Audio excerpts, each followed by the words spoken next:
Hello, everybody, and welcome to another wonderful episode of Jeff Has Cool Friends. This is part 5 of the 100th-ish episode spectacular. Let's see how many of these we can stretch out. But I love having all these wonderful guests come in, and I have 3 incredible segments that we will be joined by, all of which have, some small connections with each other, which is very funny, and not just the connection of being a cool friend of Jeff Mays.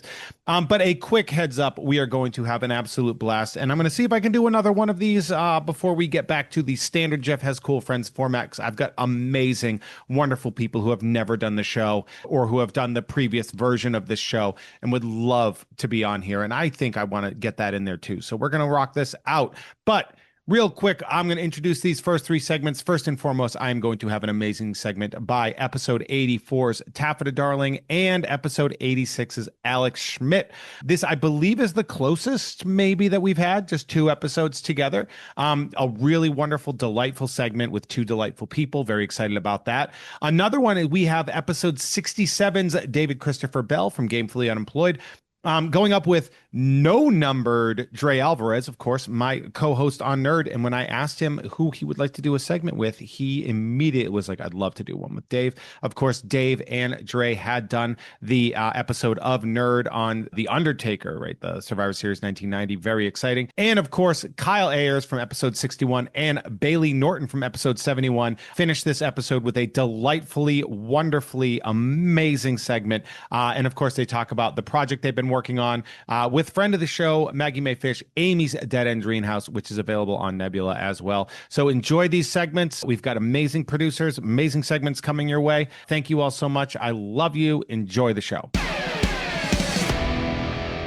Hey, everybody, welcome to another glorious segment of another glorious episode of another glorious anniversary of Jeff Has Cool Friends. And I am joined by 2 very cool, very good, cool friends. 2 people that mean a whole bunch to me. 2 people that I have been in different states with. That's an exciting thing, right? Maybe. Yeah. I don't know. Yeah. I have episode 84's Taffeta Darling and episode 86 is Alex Schmidt. Hey, Team 80s. Did you guys know you guys are literally a month apart in episodes? That's pretty cool. The entirety of the whole thing. You guys are the closest, I believe, guests that we've ever had next to on a segment together. Yeah. And congrats on your anniversary episode, dude. It's a great show. I'm glad it is hitting it. So here's the thing about that, though, is I've been doing the anniversary episodes for like 2 months now. Okay. But people just really here's like the thing about that. I thought you were going to say, here's the thing. It's not a good show. Like, just like immediately. Here's the thing. People, every time somebody doesn't like what I say on the internet, I get a negative review. So that must mean my show is bad. That's a thing. That is a thing, by the way.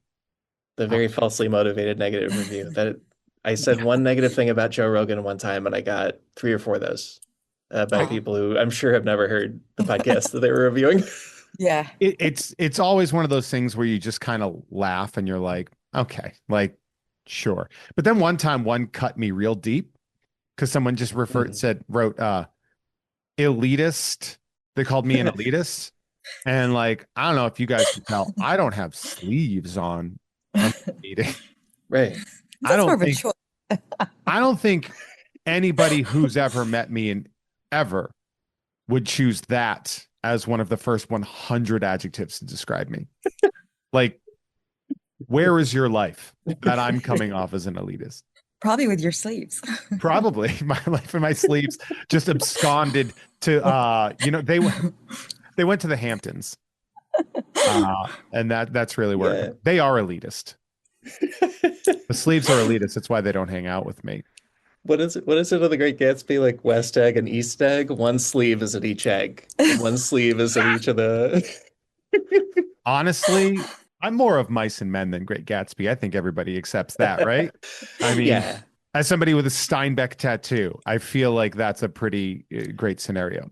There you go. A lot of when I'm booking, this has been a very interesting booking process to see how I can piece people together and like kind of like you're basically putting 2 or 3, I guess, because I'm here as well, personalities into a mayonnaise jar, shaking it up and see what happens, right?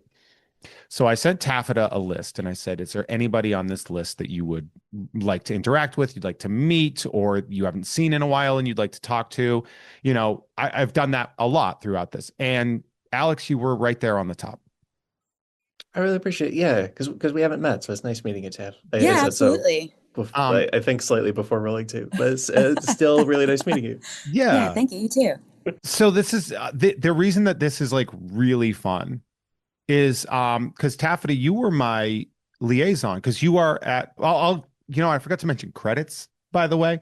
Alex, secretly incredibly fascinating, such an amazing and uplifting podcast. Thanks. That must be nice to have one of those. Jeopardy, four-time Jeopardy champion, I believe, right? Four-time? Yeah, 4 times. Yeah. Four-time Jeopardy champion and the nicest dude. No, I'm okay. No, you're But I thank actually was just sharing a photo. I had a friend of mine who was at Red Rocks, and I was Oh, explaining, great. I was seeing Primus at Red Rocks, and I'm like, that seems like an event I didn't know I desperately wanted. And I was like, the It would green be good. rooms they build them around the Red Rocks. Here's a photo of me. Oh, and a person I'm going to be talking to tomorrow in the green room at Red Rocks. It was really fun. Taffeta, darling, Yeah. super professional nerd. It's the only way I can say it is just manufactured in a lab to be the uber nerd of just every cosplay knowledge. Your historical knowledge is so great. In you and in your career, I do see that kindred, and I find it very fascinating. And you were my liaison with Heritage because you work for Heritage as well, Heritage Yes. Auctions, which is I think the biggest pop culture auction house in the world. It is now, yes. You're like, it is now. Awesome. It is now. It started off as a coin, auction house, and it kind of grew from there. But between comics and entertainment and art and video games, yes, we pretty much dominate pop culture. It would have been so funny if you were just cleaning a knife and you were like, it is now. It is now. So I was brought on, and I'm just it's not really about me, but this is why this ties together.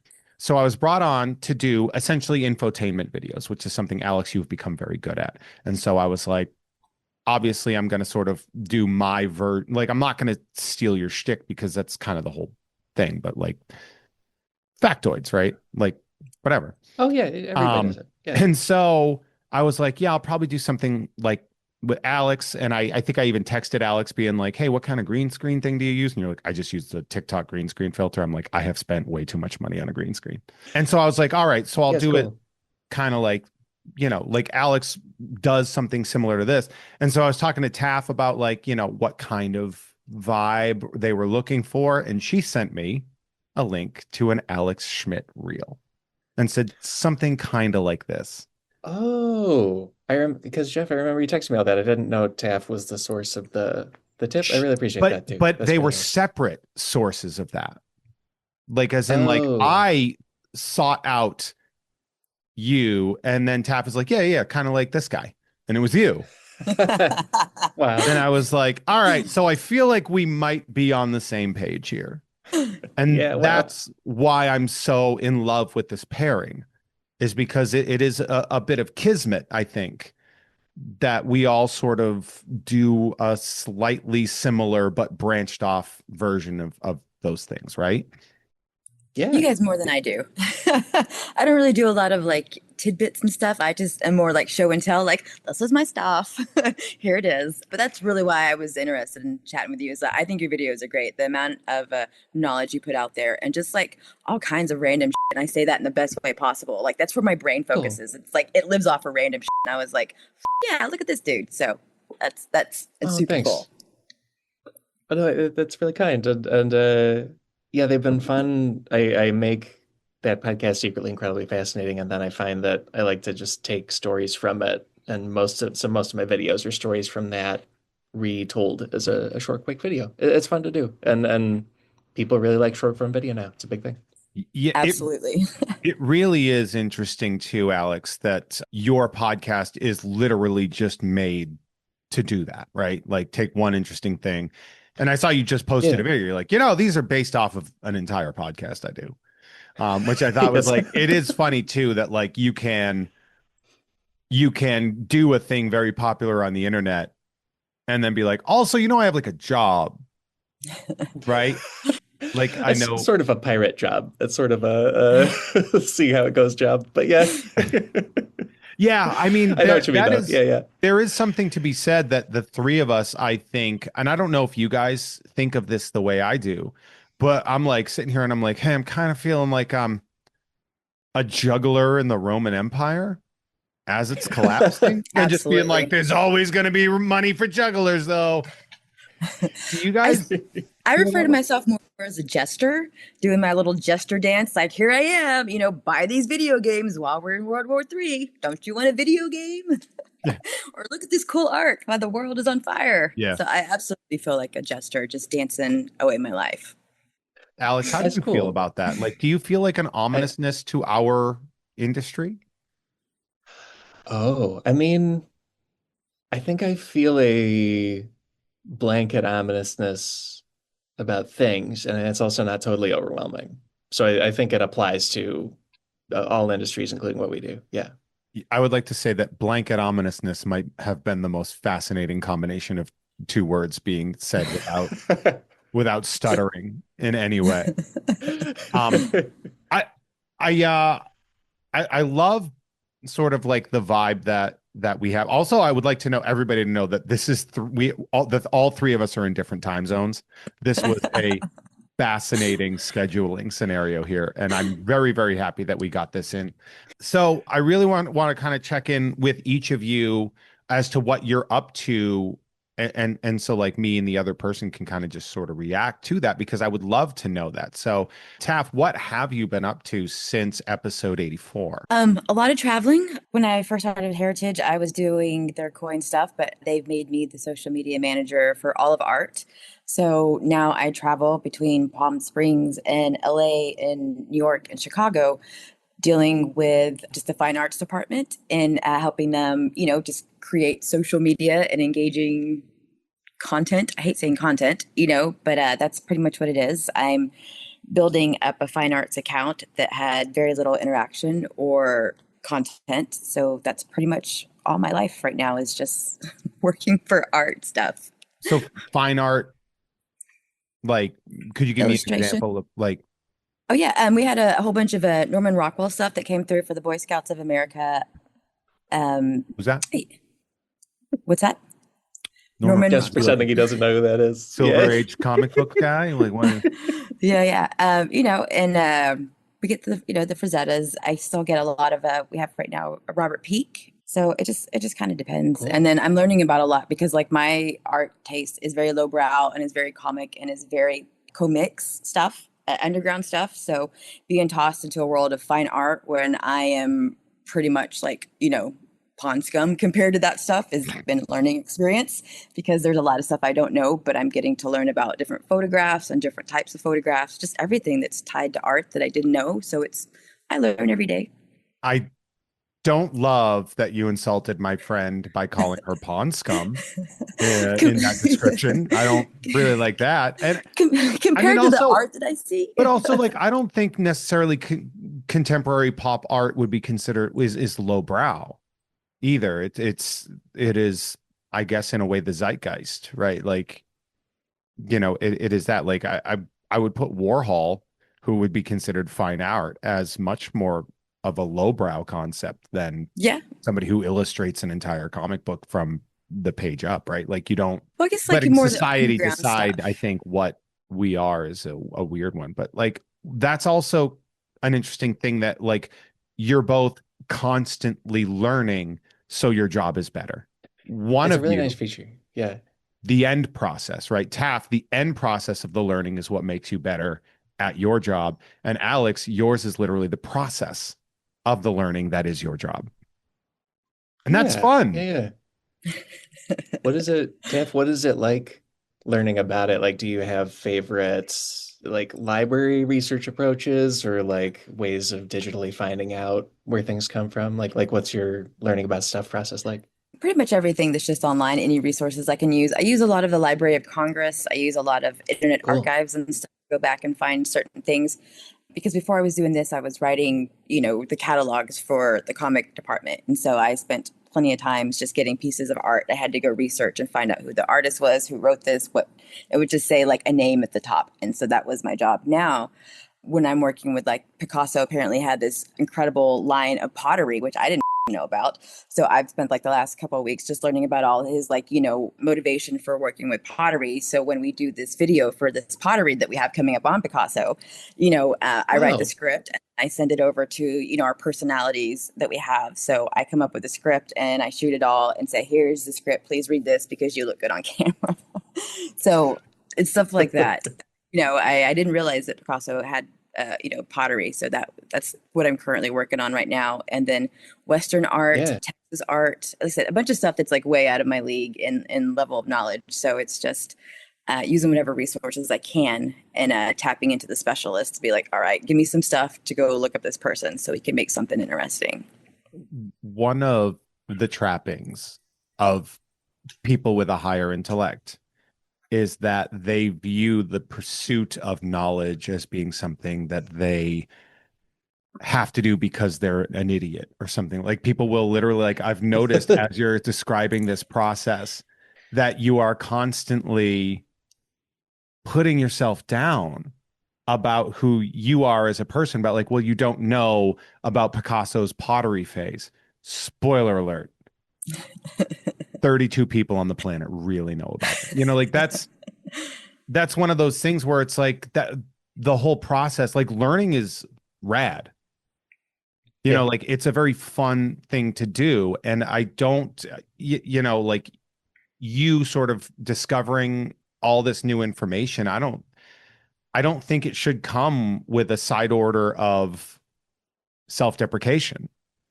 Well, I think my whole life comes with a side order of self-deprecation, to be fair. But at the same time, no, I love learning. That's the best thing about my job. Like I learned a bunch of shit about coins that like I'm going to learn forever. That's just going to take up space in my brain. Just everything about my job is just kind of learning. And that's what I love about it. Thing about coins, I know this, and this is an interesting fact, and I'll take this forever. You can use them to play pinball. You put them in the machine, and then you get to play pinball. And that is huge. For me specifically. I can't believe you said that, and my mind tried to imagine the coin bouncing around where the ball goes. That's not what you meant. And there we are. So, Alex, you also just learned something. And that is that coins probably wouldn't be good in a pinball machine. We say that clown feet machine that pushes all the coins over. Man, those are amazing. I want to rob one. I've always wanted to rob a clown machine. That and a UPS truck that's nearby. Maybe a Target. Those guys seem like they don't care that they're a UPS truck. Yeah. I had a weird delivery experience the other day because we received a DoorDash to our address, but we didn't order anything. And I assumed that they just take the food back and bring it to where it's supposed to go.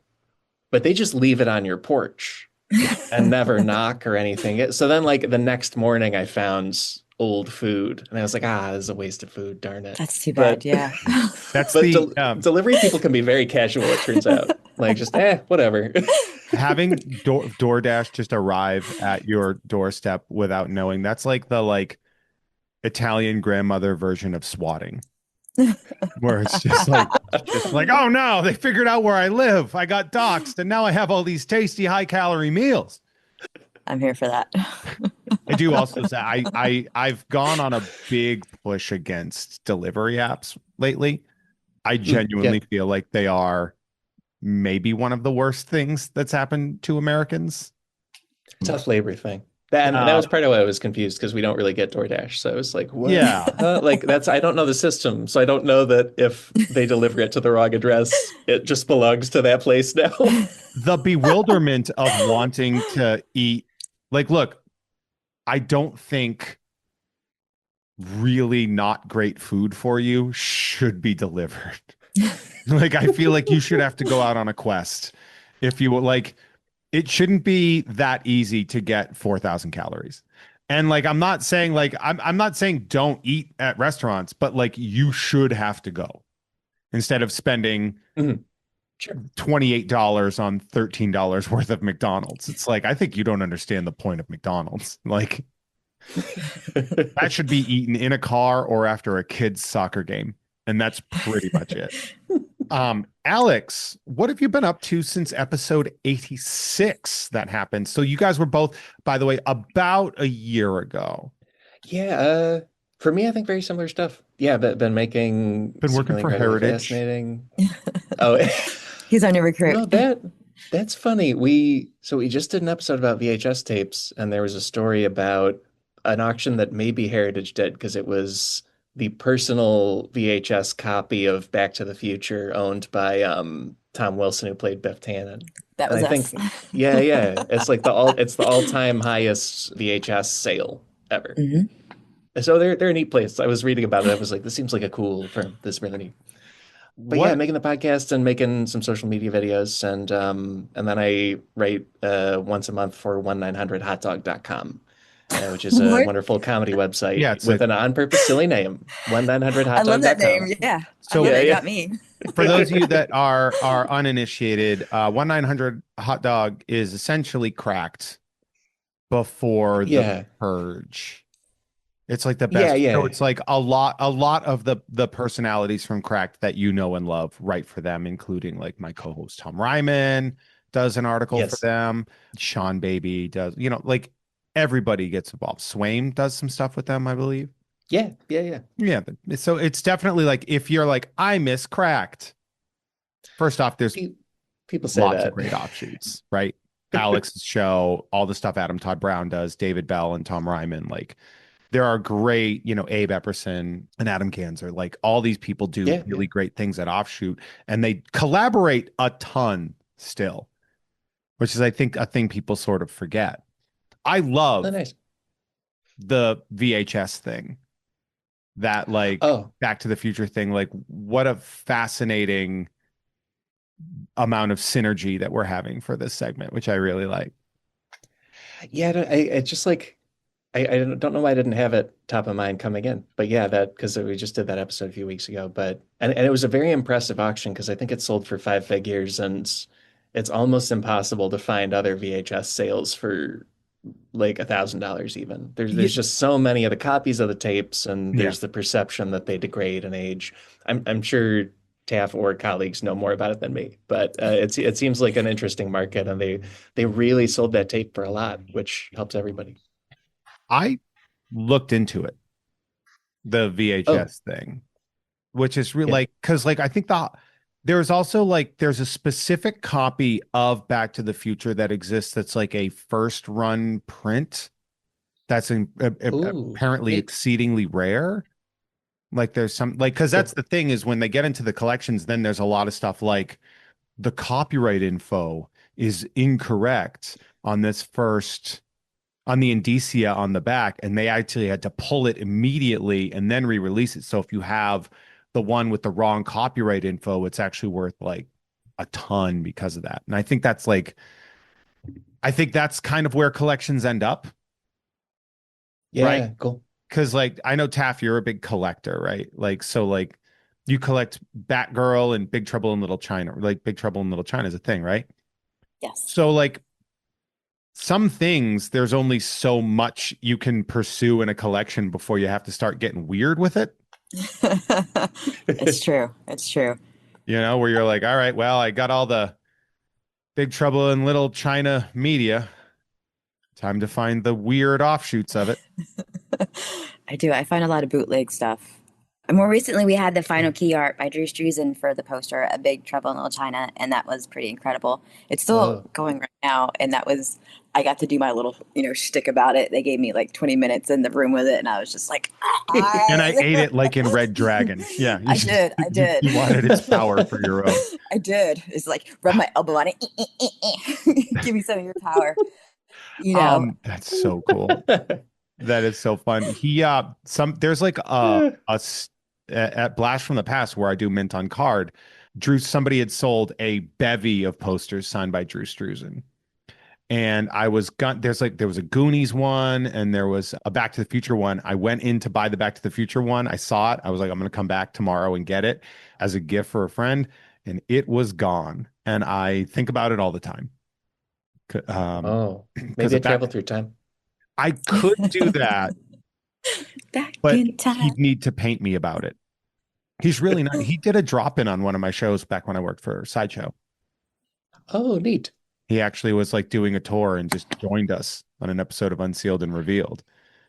And I'm like, hey, this is really cool. And my co-host guy, who's like the biggest Indiana Jones and Star Wars guy in the world, is like trying so hard not to like cry because he's Right, just like the right. I sweetest, feel that. nicest man. And he's just like, so I know we're filming an episode about this Magneto toy or whatever, but like, I just want to say thank you for my childhood and all the formative. And he's like, kind of like you could see it coming out. And I'm just like, this is a sweet moment, and I'm glad I'm here for it. Now get off my couch, Drew. I have work to do. He kicked him in the butt. I would never. What a legend. Alex, do Yeah. you collect anything? I know you're kind of a little more on the minimalist side, right? Yeah, I don't really collect anything. I'll get in the habit of like buying little treats for myself, but they're never like collector's items. Like there'll be like a lot of Food. used soccer jerseys or I've been getting secondhand Kane County Cougars baseball hats. That's the minor league team from where I grew up in Illinois, Kane County Cougars. And their new logo is not as fun to me. Their old logo is perfect. And so I've been getting like just the hats on eBay to have them and wear them, not to keep them in any condition or anything. The uh Nice. the new logo is a sexy 51-year-old woman. I don't follow, but that's okay. It's a cougar, right? Oh, I see. It's I so should have early. followed. Have we lost that My phrasing? Has that left the lexicon? Like the cougar? Have they no, replaced that's cougar with MILF officially? you did a very good reference, and my brain is still at the level it was when I thought you bat coins around inside a pinball machine. I'm just having a Alex, day. it is It's all me. afternoon where you are right now, by the way. I just need you to know, like, Yeah, yeah. you can't give me the I haven't had my cup of coffee thing yet. I have a question for you. Like, when it comes to like how much of your week is spent researching a subject? And that's actually kind of a Yeah, little bit for both of you. Because Alex, you focus on like one thing a week, right? yeah. Specifically for the podcast. Taff, I'm assuming you're juggling a ton of stuff, right? Yes. So, Alex, for your Yeah. one thing, like how much time are you spending? Because I know you like read a lot of books and stuff like that. Like, what's the hour logs for research for an episode? It's about full time because yeah, the time to tape the episode isn't that long, and the time to edit it is not incredibly long. There's not sound design or anything. It just make it tighter and better. So yeah, most of the week is researching it out, and then enough time to do a column once a month and a few videos quick. But yeah, most of the week. Damn.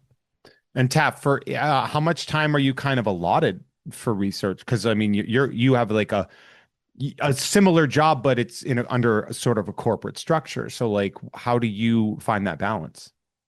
I really haven't yet, but I'm still working on that. I manage 13 different departments Jesus under the Christ. fine arts account, also with video games. So the balance right 13. now that I'm trying to figure out is it's more so trying to show people that we are not like an online store. Like everyone kind of wants to like, regurgitate what's on our website. So we're having to kind of curb and show them, let's make more personality reels, let's make evergreen content. So for the Cool. Texas stuff, it's, I'd say probably like a day or two for every department that I have coming up for those sales. So, and I work about 50 hours a week. So something like that. And It's a that's lot. Yeah, all right. just, you work 50 hours a week doing the heritage stuff. We're not counting like the streaming that you do and like Right. all the really, okay. Or my second job. So yeah. It's It's funny, isn't that? Yeah, I mean, but that is like, because I find that like sometimes when I'm doing research, I'm wondering if other people are going through the same hell that I'm going through. And I still love the research. Like I love learning, but like I spent an entire day yesterday. I like got back from the gym and then I pretty much just studied Speedy Gonzalez because that's the next episode of Nerd that we're doing Cool. because we're doing a season on speed.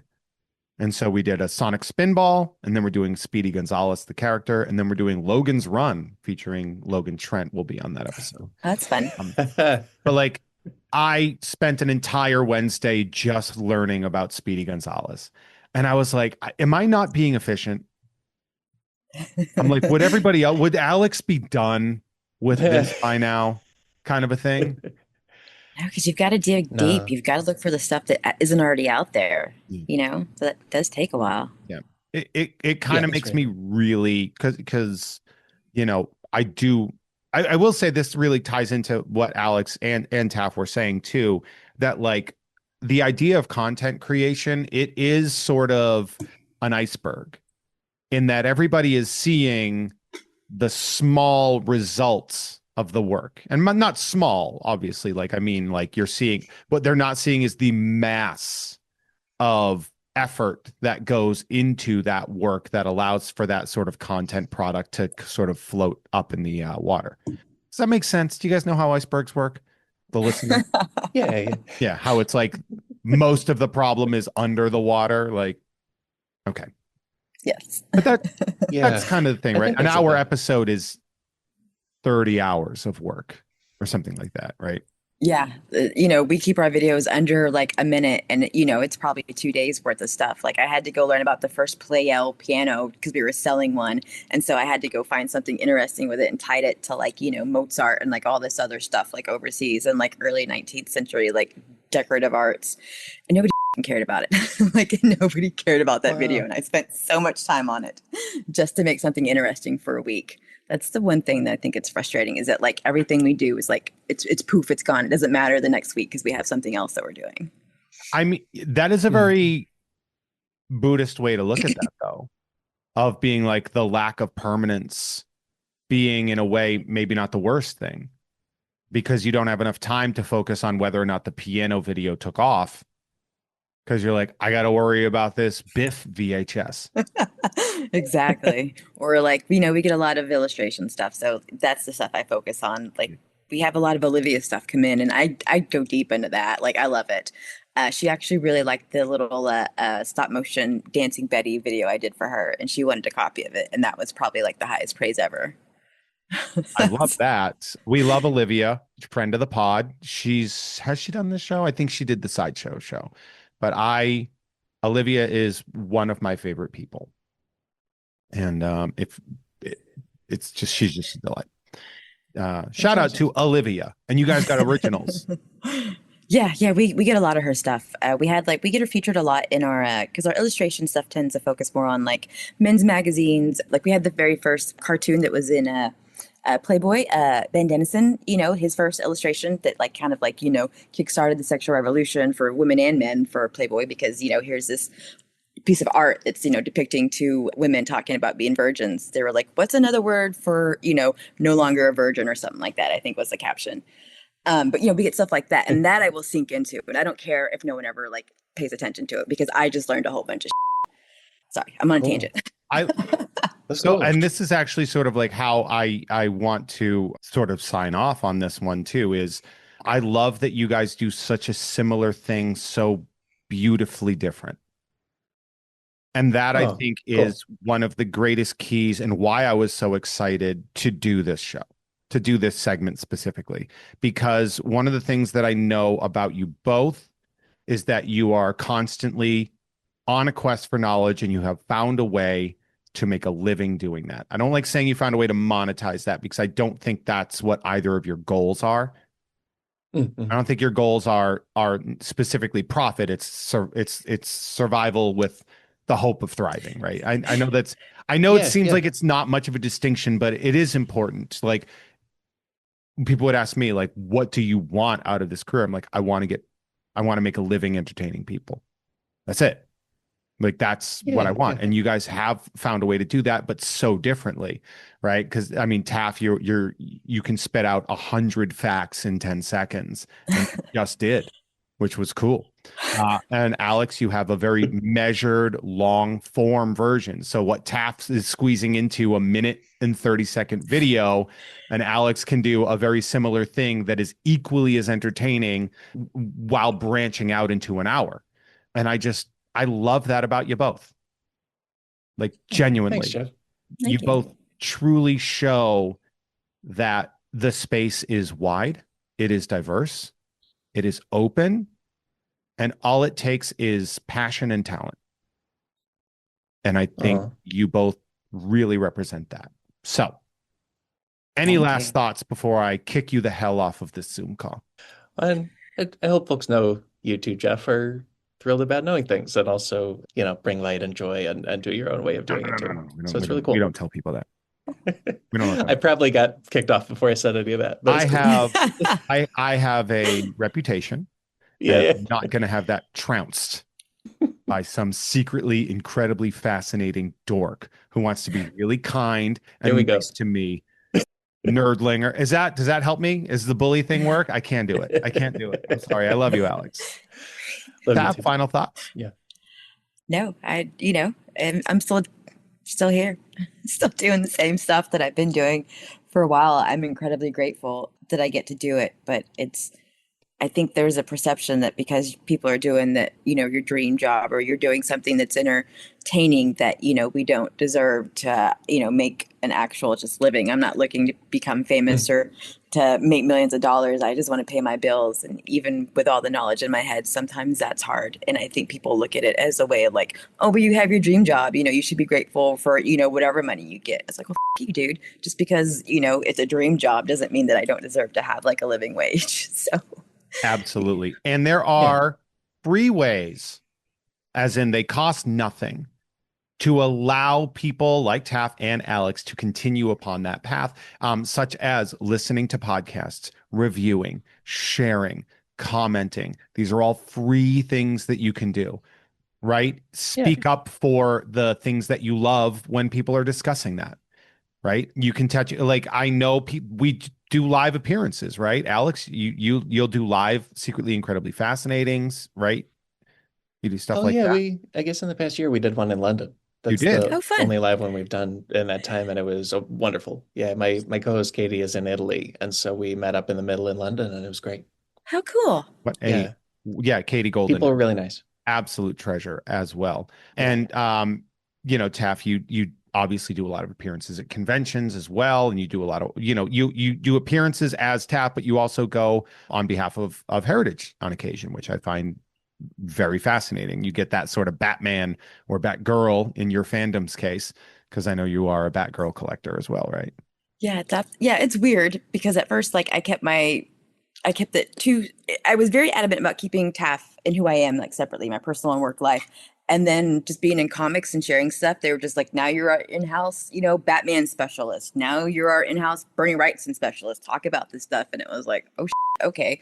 So now I had to, introduce Taff to the world that I didn't really plan on doing. And so when I go to these events, like I'm working as myself, but then on the side at night when I go to these events and these parties, it's, okay, it's Taff's there to network for Taff. So, like it's weird. Sometimes I wish I could take it all back and just start over because there's this duality of like trying to balance two different lives and I can barely balance one. So sometimes it's overwhelming. You're the Barbara Gordon to Batgirl transition, it gets a little exhausting, I would think. But you are also an incredible streamer on Twitch. You do great work as well. Thank you. And so you guys can check that out. You can also simply give these people a follow on social media. That drop in the bucket is how you fill the bucket, right? You can check out Alex at Alex Schmitztagram, which is one of my absolute favorite, right? It's ALEXSCHMIDTSTAGRAM. It's his name with a gram. And I'm Instagram. assuming you're on TikTok as well, and Secretly Incredibly Fascinating, right? They all have. Alex Schmidt on TikTok, and then Sif Pod is on both of those too. And Taff, you can be found at the Taffeta Darling, right? TheTaffetta. DARLING across all social medias. I want to thank you both so much for giving me this time and sort of coming here to celebrate each other, because you're both truly not so secretly incredibly fascinating. So And also celebrate you and your long-standing podcast. So thank you for having me. There it is. Yeah. Thank So you, Jeff. long. No, that's not how I want to say it. So long, everybody. Bye. What would be an episode of Jeff Has Cool Friends without the people that allowed this episode to happen? So, of course, I'm going to give a huge, huge shout out to the following producers. And please, please, please shout them out. And if you want to be a producer, patreon.com/Jeff May. You can produce the show. You can get stuff in the mail. You know, you get the drill. You've heard this before. And so we're going to say a first shout out to Aldo Vargas is adding Jeff Has Cool Friends producer to his resume. Do it. I will lie for you. Shout out to Burrito, my best friend. A big shout out to the enchanted, wandering, unpierced left nipple that only goes up to 11. Cider served at room temperature with just a pinch of cinnamon. A big shout out to Funky J Mostly comes out at night. Mostly. Big shout out to Sweet Keel. A big shout out and a thank you to I'm going to start calling Yoda Old Grogu just to see what happens. Heads up to the amazing scene in Lost City where Brad Pitt dies. Did I shout out Sweet Keel? Because I did just now. Shout out to Sweet Keel. A big shout out to, did I say Burrito, my best friend? I might have. He gets 2. So you just got to Venmo me money for that. A big shout out to The Treatment, a podcast about stories with Billy Beck, Cody Beck, and Mark Lucas. A big shout out to check out this month's Nerd with Dre and Jeff, where we talk about Speedy Gonzalez. It's one of my favorite episodes we've ever done. Very interesting, very fascinating, right up my alley with the socio-political history, pop culture thing. So definitely check that out. It's on this network. So if you're listening to this, hopefully you've already listened to that. A big shout out to Put Watches on a Belt for a Waste of Time. I love that name so much. So funny. We love wordplay that you can't really see because it's a homonym. A big shout out to blacktulipmassage.com. Julie is the best if you're in central Massachusetts. Have her rub you because it works. Big shout out to Dan Hackroyd. A big thank you to Norm from Cheers. A shout out to Bobby Opulent. Would love to offer Jeff a nice brioche bun in this trying time. What a worthless bun to put a burger on. Shout out to Porcelain Jesus, Lemming Malloy, David Knife Boot, Hinson, and of course at Ravages of the Scourge for your fantasy themed death metal and deathcore needs. Call me Sean or whatever. Thank you so much. A big shout out to the Oatmeal Savage. And of course, a final shout out to watch me use these prehensile nipples to pick up pennies off the floor. So thank you all, my lovely and wonderful producers who were on there. Now, please enjoy the rest of the show. And if you want to be a producer, head on over to patreon.com/Jeff May. Hello again, all of you beautiful and wonderful people. I have a very special segment to celebrate the Jeff Has Cool Friends 4th anniversary, 100th episode, spectacular extravaganza bonanza. I am so stoked with this segment because I have episode 67's guest, frequent shower upper on the network, has done an episode of Nerd on the 1990 Survivor Series featuring The Undertaker, the amazing David Bell. Hi. Hi. With you, I have paired you up with somebody who has never been a guest on Jeff Has Cool Friends, but is a very, very important fulcrum of this entire network, my co-host of Nerd, the amazing and fantastic Dre Alvarez. Dre, hi. How's it going? We Good. just did Wordle together when Dave's We discussed Wordle. got a package. Dave, what's in the box? Can you say what's in the box? I or want is to it talk private? about this delivery. I used to. All right. So Okay, listen. let's go for it. This is how we're starting out. Tell I me about spent delivery. years as a delivery driver, and you know when someone's done a job enough that they can be like they find themselves being very critical at other people doing it. Yes. Where it's like I know what's the customer, I know what's them. I've gotten this guy twice, and my God. So it's an Instacart for people. They started through Instacart. You know how like through the app you can have like you can just say like I need to replace this with this and you hit approve. They don't do that. They do everything through the chat, which is fine. Whatever. They parked across from me on the street, called me at the wrong address. And like we're in the modern phone day, right? Like I used to deliver when you could legitimately like not see the numbers or something, but you can just look at your phone and you can see like okay, the address is over there. It's on that side of the street. And both times he's come here, he's mystified, but what side of the street to be on. He called me. I'm looking at him and I'm going, you're at the wrong house. You're at the wrong house. And he goes like, yep, cool. Yeah, right house. And he starts just walking into the back of this house. It's not a language barrier. This is a person who just speaks English. It's not something like that. It's just a guy who seems to be a delivery driver and he just can't. He Bad just at can't. the thing that he's doing. Yeah, and it literally came to me screaming like, just turn around. Just turn around. Turn your body around. I'm waving at you. Turn around. And it was like 2 minutes of like, and then he just kept walking to the back of the wrong house. Like, I don't think you're here. And I'm like, yes, I keep saying you're at the wrong house. I am behind you. You have to turn around. He finally did. And still, I had to like scream across the street. This man, I can't believe this man. I can't believe him. There needs to be a thing where you can hold bad service and people that are very bad at their job accountable without people reflexively calling you a Karen. Well, all right. Like, this is the thing. Yes, I agree. I think I think our society is bad, right? Yes. So like, as someone who's been on both ends of this, for example, like I'll have delivery drivers tell me they're outside when they're actually a minute away. And I run outside, right? And then I'm sitting there like, where the hell are you? They do that because they deal with so many who take 10 minutes to get outside, right? So it's like, I see like the reasons why they do what they do, because they're in an extremely exploitative business. It's stressful and right. That's awful to them. Kind of feels like this is not deprived. The situation you were in right now. That's what I'm saying is like, I try not to do that, but this guy's showed up twice and I'm like, what is your deal, buddy? Like, what is going on with you? I learned when I was an Uber driver to not work in certain neighborhoods on certain times of day. Right. Because you learn, for example, unless you're trying to get as many rides as possible, you don't go to USC anytime that says AM. I was about to say colleges when I was a delivery driver were awful. The laziest kids, they'll be like, can you drive me here? It's like a quarter mile and they're perfectly able-bodied. Yep. And I'm just like, yeah, man. And it was like, you wait there. West Hollywood on a weekend night, never. Yep. Because there is no group of people that wants to make you wait longer before they come out to the Uber than the citizens of West Hollywood. Yep. Especially entitled call. I had, when I was a pizza delivery driver, mind you, people asking me to give them rides.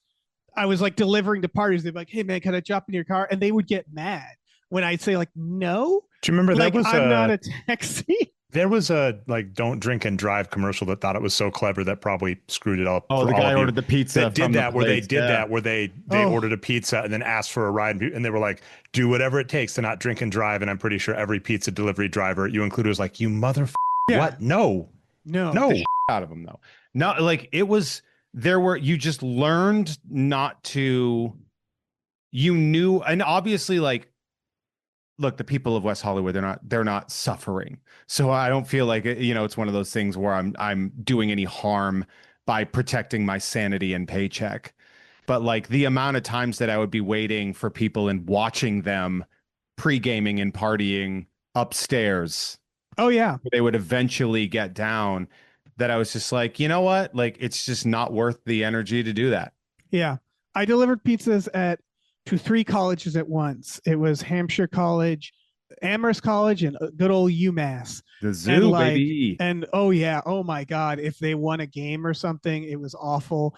Always the last delivery was usually me leaving it. Like if they paid on credit card, if they paid in cash, I'd have to go back. But it was usually me leaving it on their doorstep while I could see them passed out in their own apartment. Mm-hmm. And I would just like write a note, just like, you're passed out. Like, here's your pizza. Bye. Like if they're going to pay in cash, you have to like go back and refund it. Kick the door in is what you do. College kids are the worst. They are. They're terrible. Yeah. You ever talk to a college kid now? Oh no. Oh, it's like the comments section. Mm-hmm.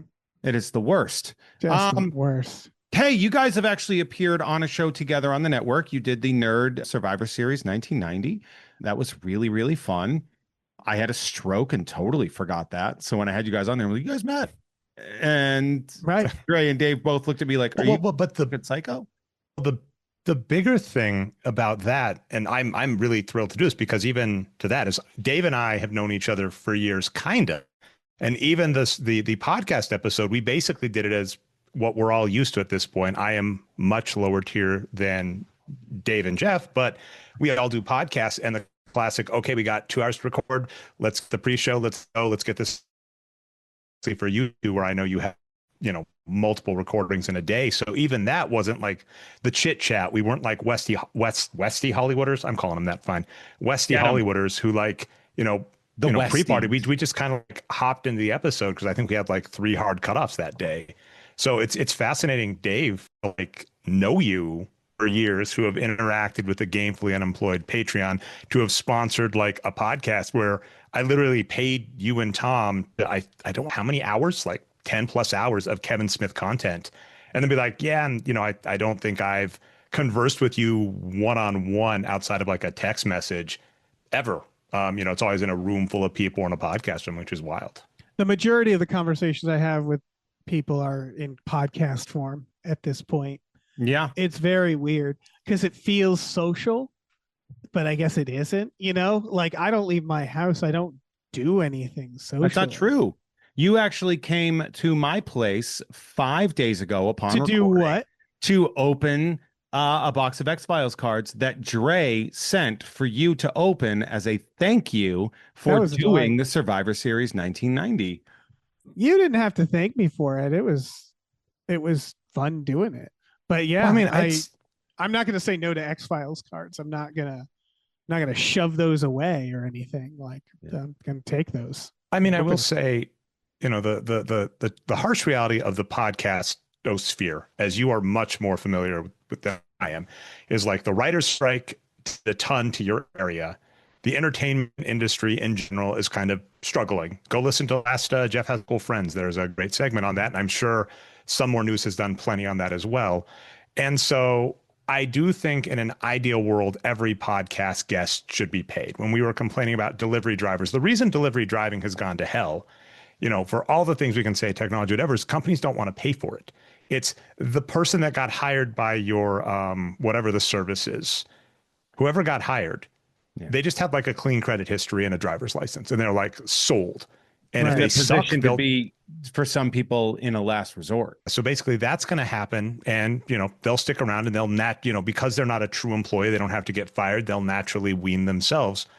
And so with that in mind, the ideal world is people should get paid for what they do, and when people are paid, they do a better job. So when you were saying that, Dave, something I like to do for the Nerd Show is, we don't have the following or budget to do official paying, but we love cards. It's a fun thing to do. So that has become a norm on the Nerd Show, is if you are a guest on the Nerd Show, I try and find an associated card set that goes with the episode you recorded, and then have you do the break on them. And so I think we did X-Files, and I think I also sent Jeff a couple, I found some vintage WWE cards at a card show. So we did those two things together. That's right.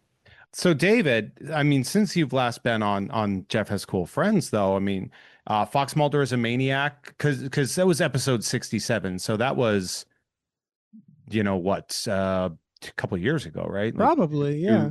Like 1.5 or so years ago. Like Fox Mulder as a Maniac was still sort of chugging along towards its inevitable conclusion, but that show has since stopped, and you now have started a new one, right? Yeah, we began. I stand by the name of this, but one that I always have to the name doesn't speak for itself. Like Fox Mulder is a Maniac is like, you hear that name and you're like, okay, I know what that's what about. Yeah. But we started Him Booze, and that's a podcast about the show Supernatural. Yeah. We sort of, after Fox Mulder, we were kind of, asking our patrons and stuff like, what is the next thing? Because it's tough, because understandably so, a lot of people probably subscribe to us for Fox Mulder as a Maniac. If you like the X-Files, we were the podcast for that. As far as I was concerned, we're one of the few ones, and we completed it. And so it's like, all right, we want to try to ease people into something that those people will like, and that some new people will like. They're spiritually connected. A lot of their cast their crew is connected too. And it seemed like, from what I could tell, is that it picked up where the X-Files stopped. It is like the next generation's X-Files, it felt like. And I didn't know it that much, but boy is it just a deep well of observations about these two maniacs going around country solving ghost crimes. It's just, I don't know, it's just really, it's, man, I've only watched a few seasons of it, but it never fails to surprise me in the same way that Boulder never failed to surprise me. So that's good. There's two things about Supernatural that I think is a really, really great scenario, which is one, that they don't have to have the sort of that doubting character the way that you had to, like, the skepticism of the X-Files is such an important part of it, right? Because like you have Fox Mulder and everyone's like, dude, you're an absolute psychopath. And he is, you know, as the show would dictate, you know, but like at the same time, like this is like the governor has been removed off the engine and they can just roll into it and be like, see that right there? That's the devil. Like, yeah, they just spiral. Yeah. It's like It's Always Sunny. Like it's the gang where they just sort of just enable each other constantly and they spiral. It's just like, what if one of them was a maniac and the other one was also a maniac? Was a passive maniac. Yeah. And the other thing I love about Supernatural is it's one of those shows that has a following that you're like, oh, it's this big. It's this big. Like, yes. And it's like, you know what it reminds me of is the Transformers movie franchise, where you're just like, I did not know this many people were into this thing. It's 15 seasons. I know, that's insane. It's its own empire where it's just like, okay, well, that was part of it where it was like, I did not realize Supernatural was this gigantic with lore and stuff like that. And so I'm discovering all that. I was very nervous about that going into it because the X-Files, it's like, okay, I watched since I was a kid. I've seen every season, 10 times over. Yep. And now I'm experiencing this for the first time and just realizing the scale of the show. I have to ask on that, Dave. This is something I've wanted to have you on a podcast to discuss forever. Sure. I kind of view your brain as a chess grandmaster. And I have two funny metaphors for that. Because you are, as if people don't know this, they should, if they listen to your podcast, if they're real fans, Dave. Okay. You have amazing scripts that have done really well. Ooh, REEL fans. Why, Jeff? Okay. Anyway, but you're and I mean, anybody should know this. You're the head writer for Some More News. You are a great writer. Thank you. And here's the thing. I'm the stats guy where I'm like, don't think I'm just quoting your accolades. I'm like, Dave, I'm looking at the box score. Mm-hmm. You don't need to thank me for telling you you're great. The numbers say it and I verified them. You're great. Occasionally listening to you on podcasts, I'll notice you lose a thread and it can come off. And I don't want to be diminutive here. Occasionally you'll be like, what, really? And I'm like, I know you're a great writer. And Jeff and I saw this firsthand. We were reviewing an episode of X-Men where the story and writing and everything is so bad that your brain as a good writer is too good that it refuses to encode it. It shorts you out a little bit. You're like, yeah, because I've seen that happen on some bad movies you've watched where you're recounting them and Tom will be like, yeah, they said this. And you're like, that makes literally no sense. Who would ever write that? Why would you put that in a movie?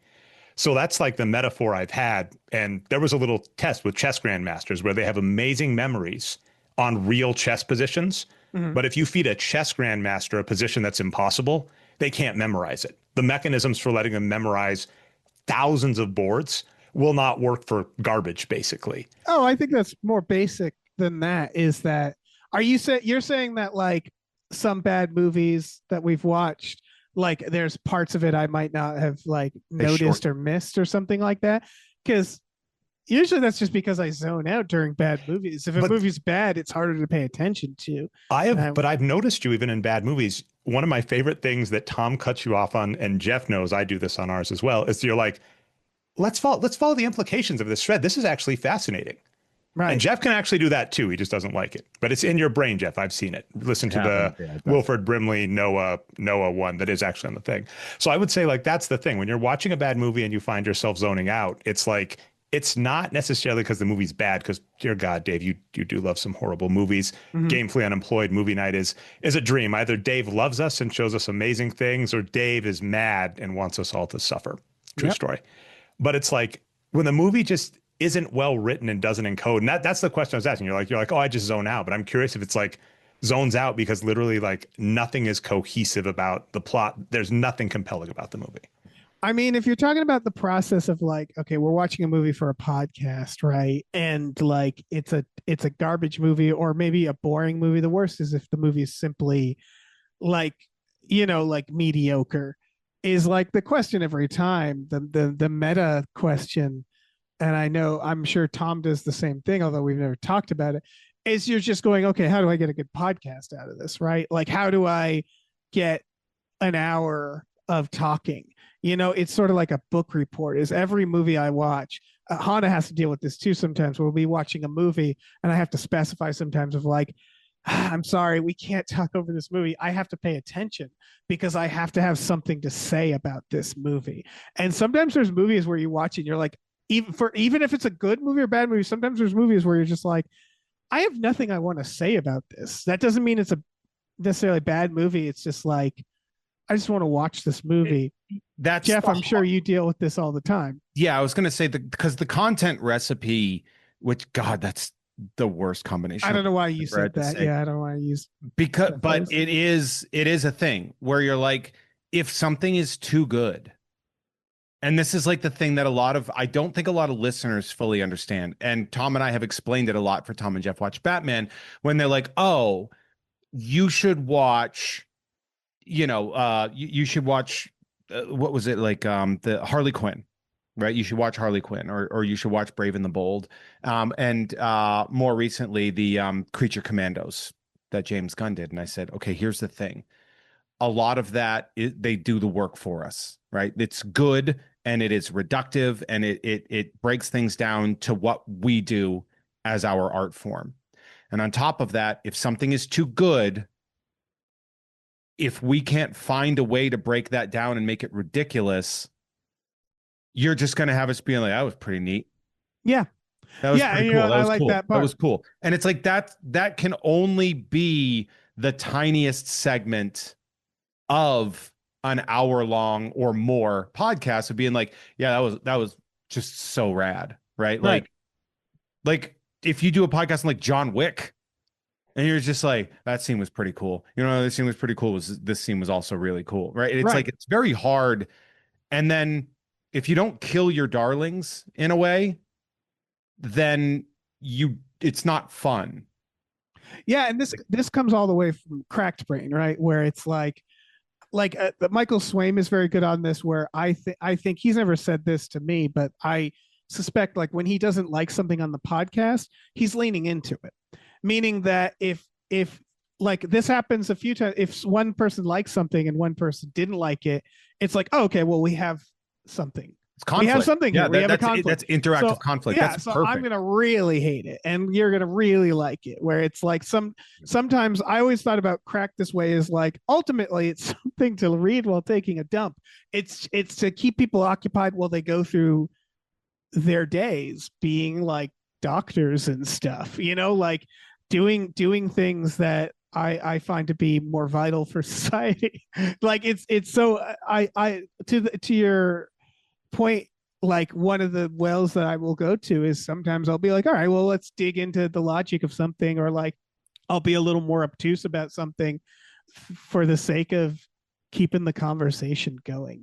Like it's like podcasts are all about that, right? It's all about that nervous energy to keep a conversation going and having that ability, I think.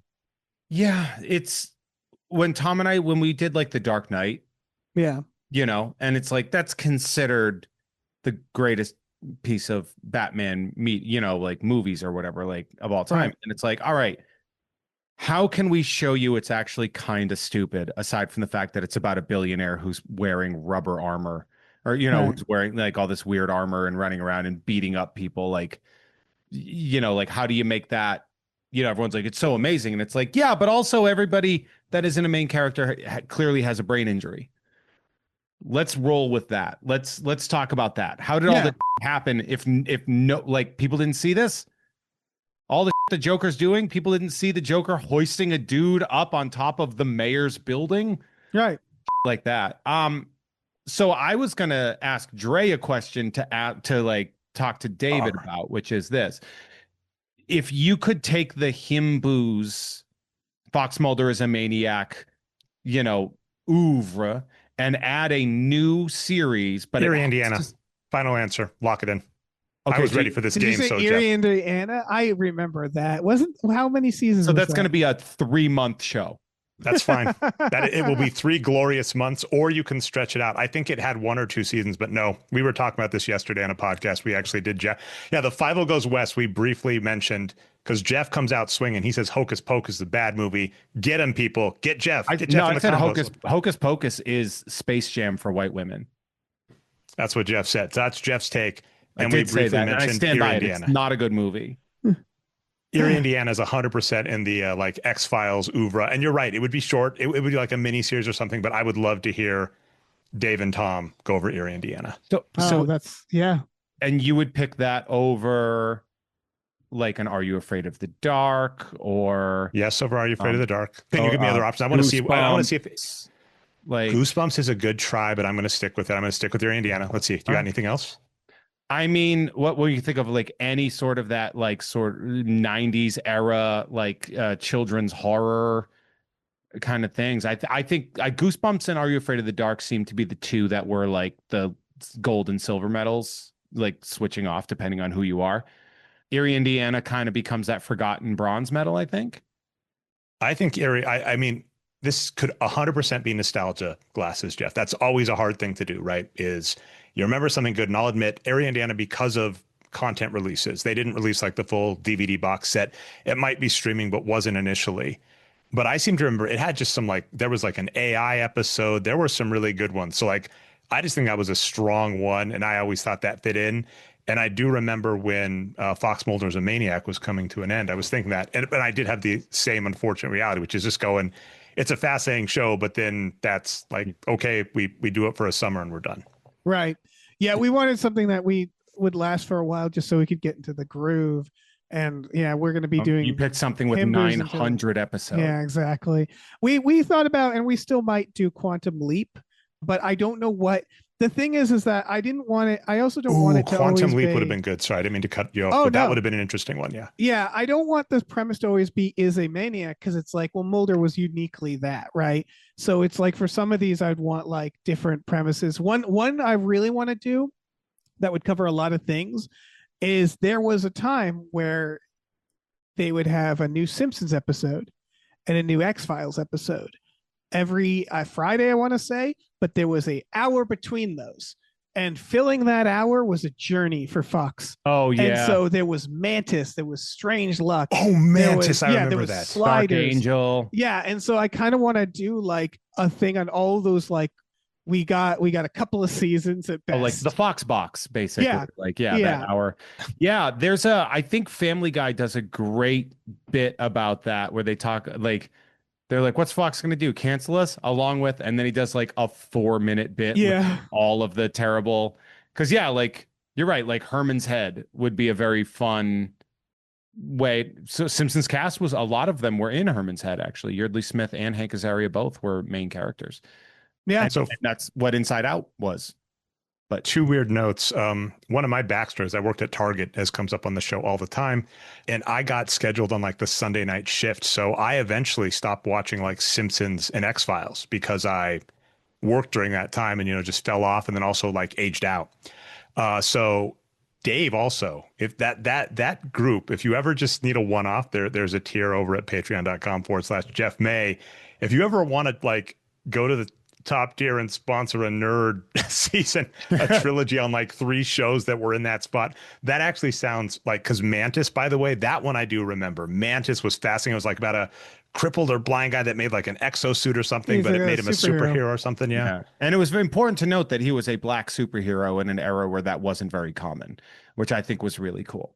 Yeah. So Dave, it's funny because I was going to ask you that question, but it seems like you've already granted that answer, right? What, like alternatives? Of like what you would do. Because I think the easy answer, the easy on paper answer before you really consider it would be like Buffy, right? Yeah, which I don't have a background in as well. And so Yeah. we might do Buffy at some point. I think I don't know. There's I like I said, I don't really have a background with Buffy. It's hard when you're trying to figure out what the podcast is about for a show you haven't seen, because then you're like, okay, well, like there was with Supernatural, it was like I watched a couple seasons first. Yeah. And then I was like, okay, got it. And I assume this will keep going, you know, but because it's that go between where like you want to keep rolling with, it's sort of like this is the same with doing anything for pop culture. It's like, okay, I guess I better learn what Pokemon is. Okay, I guess I better know what this is, what that is. You have to sort of you have to connect yourself to the zeitgeist, yeah.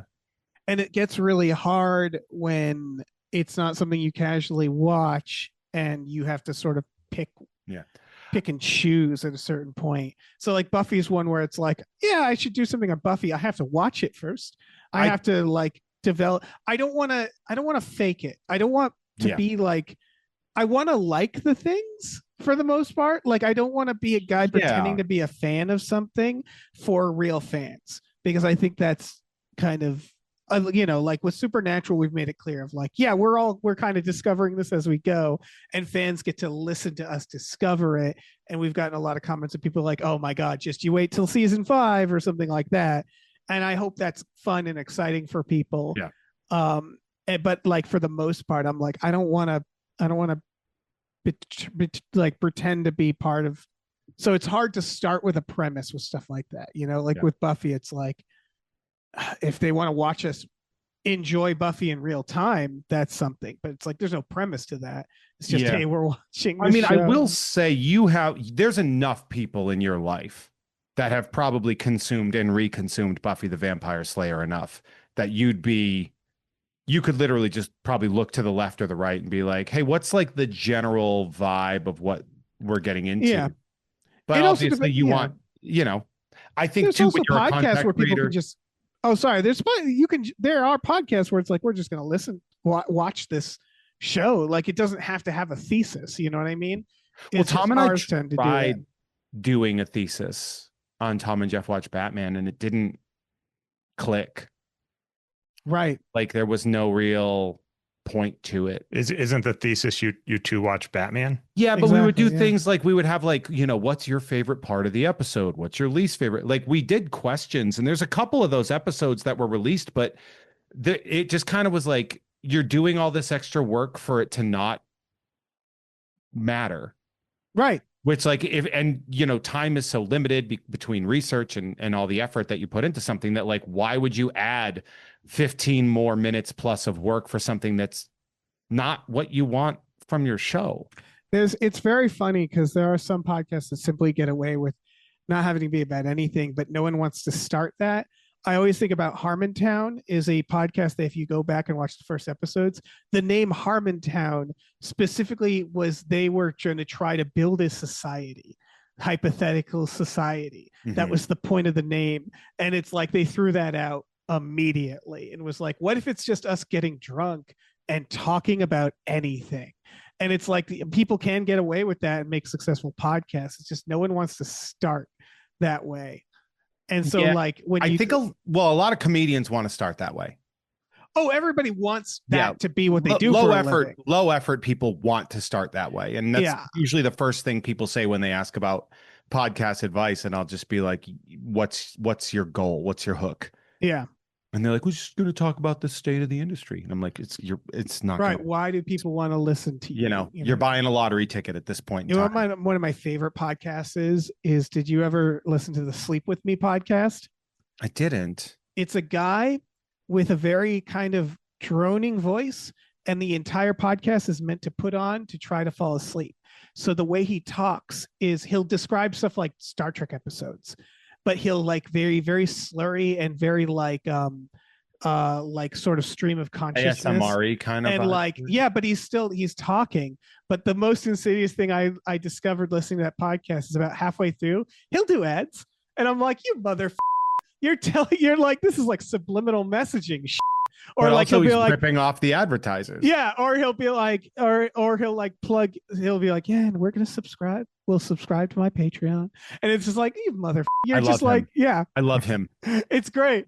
This man must be protected at all costs. I don't What a know if he's a genius. monster or if he's still doing it, but it was a great. I'm sure there are other podcasts like that are just like, this is to fall asleep to. What would be for the two of you, and I'm going to let you both go because I know we've kept you for a little while and I know we've all got shit to do here. First off, I'm so grateful that you're here. What would be the dream podcast for both of you to be able to do that you're not doing already? Oh, you Because so, I will know, throw that Dre, out. you're working on the Babylon 5 one with Mike Slater and stuff like that. And I know that's I'm nerds, obviously, your dream. And well, both are, and then Dave's of course doing Himbus, and I'm going to agree, by the way, just as a side note, as a Buffy fan. Sure. I think a key thread between Fox Mulder and Himbus is you have to have it be an absurd world, but the person in it is a maniac. I find shows like Buffy, even, they're competent and they're right, and that's the problem. Because it's like, you have to have a universe where, like, yeah, there are aliens, there are monsters. This person is half right, but they're insane. Buffy, she's right. She's a soldier of light or whatever. So it's like, I don't think that quite fits, because you're like, yeah, they're going after this evil person who didn't. Buffy's a young adult drama that happens to exist in the supernatural world. The weird thing I'll say, Jeff, is I really do got to shout this out. Gamefully Unemployed, you can sponsor podcasts over there, and that's gold. Like, that's crypto I wish I would have kept, because those things snap up. And I briefly had the Kevin Smith podcast. I produced the One Smith, Two Smith, Old Smith, New Smith. And the only episode, and it was completely understood, it was all external. But right around the time the next Clerks movie came out, schedules just did not align to do it. And I actually went and saw Kevin Smith in person and like watch one of his barnstorming tours At his house while he was watering his lawn. Yeah, that's just what I just stared for a bit. That show is one that was fascinating, and it's rough because it kind of comes with a time machine, Jeff, right? Where it's like, if you're like any podcast you could do, it's like a podcast to somehow give Tom and Dave the time, 3 or 4 years ago, to do that, which just was not possible. But that was a delight, and I do want to shout that out. And one of, like, as mentioned, Dave, that's like one of the reasons we like talk back and forth, and it's nice to speak to you like in person about not about like wrestling, but that was a delight. To answer your other question though, Jeff, like, I'm doing all the podcasts I want. I just want you to go over to patreon.com/Jeff May or patreon.com/Gamefully Unemployed and give these people money so we can make more of these. Because if you give them more money, we can do more of this stuff. That's the answer. And that's like that's the best answer I've ever heard in my life. That's an ad, but I'm like dead serious. I'm like, if Jeff gets more time and money, I can make Jeff watch many more horrible things than next month's Nerd. All right, so we're going to subscribe to the Patreon now. We're going to rest. Subscribe to the Patreon. Don't forget to go with NordVPN, and first sign up to patreon.com/gamefullyunemployed or patreon.com/Jeff May, where we are subscribing to the highest tier. Dave, what about you? What's the goal where if you had the time to be able to bang one out, like what would be a nice passion pod for you? A passion pod?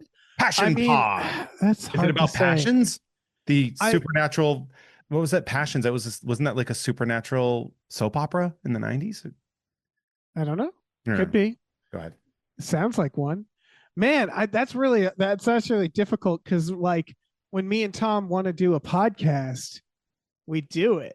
Like if there's a podcast, I would say the things that I wish we could have more time to do is like commentaries for movies. Like I always like doing those. Those are they're fun. they're kind of logistically tough. More conversational podcasts in general. Like I really enjoy when I do Star Trek Next Futurama with Swain. We have our loose horse, which is 10 minutes of us just catching up, and it's so hard every time. It's like trying to wake up to go to the show itself. Like it's that feeling, right, where you're like, I don't want to. And so it's like I would love a conversational podcast, but it's what we're saying with the Harmontown, right, where it's like everybody would love that, but it's like, do people want to listen to you talk? And like, I would not be offended if people were like, no, you need to talk about something. You're not interesting enough. to just talk. But it's like that would be fun, like a shooting the type of thing. Because again, like if there's a movie or TV show, it's hard because like we just watched, and I'm like that was something that I wanted to do at Cracked. That was a thing I had pitched all the way at Cracked, which was the simple premise there, which is a little lost, which is this like, yeah, you talk to someone about a movie for the first time immediately, as close as you can after watching that movie. It's every time me and Tom talk on that, it's the first time we've talked about a movie together, and that's part of the premise there, which I've always loved doing. Weirdly, that's one of my favorite ones for that reason, which is I used to do that all the time without being recorded. So it's hard. Like my dream podcasts are the ones we're already doing, to be honest. Yeah, there is definitely that like that vibe of like, well, look, this is what we do as a job, right? Like this is part of our careers is doing these podcasts. And it's like, yeah, we're doing something really fun. Like Adam and I used to just open cards together because it was fun. Right. And then I was like, we should be filming this. Like I'm doing my thing over on my network. Like, why don't you do one for cards on yours? And we'll just do it. We might as well, if we're doing it, like, why not have fun with it and try to see if we can, give the people that enjoy our work something more to enjoy. Yeah, the secret is not to do that with every moment of your life. Like, for example, I still try to make a point to go, I'm going to watch a movie for me. I'm going to watch a movie because I want to watch a movie. It's very hard to do that for me now because I have to watch like 4 or 5 movies a week. Oof. And like, it depends, or 4 or 5 things a week. Sometimes it varies, but it's like, so like to sit down and just watch a movie, it's it's like I imagine if you're a chef and then going home and you're cooking and you're like, oh, I don't want to cook. I just want to microwave something. Yeah, exactly. Like I need to make sure I still enjoy movies, and it's like a real bummer to have to say. But there's certain things I don't know. But it's to your point. Well, it's like Jeff, you're smoking the carton of movies at this point. But to your point, it was like, yeah, these were things we created because we liked doing them to begin with. Like, I like movies. I want an excuse to see a new movie every week. Well, now it's a tax write-off. Yeah. So, I mean, I guess we are hitting the end of that segment, and I am so excited. Any last words before I promote the out of both of you? Thanks so much for going long on this, Dave. And I enjoyed the delight of your package delivery. We'll see how much makes the final cut. It was an epic. It really was. I am glad that's settled. And yeah, thanks for having me on. I'm very caffeinated, so I was happy to go long. Excellent.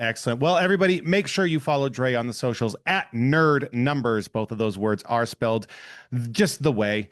Same thing with David Bell at Movie Hooligan on the ones where you see words, and then at me looking at your photos on the ones where you look at pictures. Right? Is that still right? Yeah, I think so. I didn't change that, even though it's not really that anymore, but that's okay. It's mostly pictures of cats, which I love. Oh yeah, it's like that. Definitely check Dave's amazing network out with Tom Ryman, Gamefully Unemployed. I am, of course, a part of that network, but most importantly, I am friends with these wonderful, amazing people. If you like this show and you want to hear more from Dre, make sure to listen to episodes of Nerd. I know you're already listening to them, but we've got some really, really great ones lined up too. So this is very, very exciting, very wonderful. Gentlemen, thank you so much for joining me for this segment, and happy birthday to my show. Woo! Happy birthday to your show, Jeffrey. Yay! Lavish it with gifts. Yes. Love us all. Goodbye, everybody. Hey, folks, and welcome to this fantastic segment. I'm assuming it's going to be fantastic. I am putting the cart before the horse here. Context clues are putting me that this is going to be a fantastic segment because I'm joined by 2 incredibly talented, brutally hilarious, wonderful people. I am talking to episode 61's Kyle Ayers and episode 71's Bailey Norton. The 2 of you, what a delight, separated by but 20 weeks of podcasting. That's wild. It's good to be here. That's 132 combined episodes. That's so many episodes that you guys were on. It's kind of crazy. Yeah. Especially because this is the 100th episode I anniversary know, but it's just, spectacular. how the way the internet is. So the bit about this is I've been stretching out the 100th episode over the past like 2.5 months. I like that. I And like it's been that. really fun, but it's Wow. people have been reacting really well to these segments Yeah. where you have people that don't know each other, such as you two, Yeah. or We've people never that met. know each other well. Yeah. All through there. But yeah, it's been very fun. People have been enjoying them. So I'm like, well, it, I'll just go through. Turns out, nightmare to schedule it. But Sure. you guys You're on like were, a Stranger Things release schedule. you You're guys like, I were think the, we'll do more. yeah, like, we'll figure it out. You guys were the easiest to schedule because I Oh my just, God, thank you. That's such a huge compliment. Yeah. Honestly. yeah, like you guys saved me. Yeah, I just messaged you and was like, you guys want to do this? And you're like, yes, we do. Yeah, we do. And we're like, we'll be back, and then we'll let you know when we're back. Yeah. Perfect.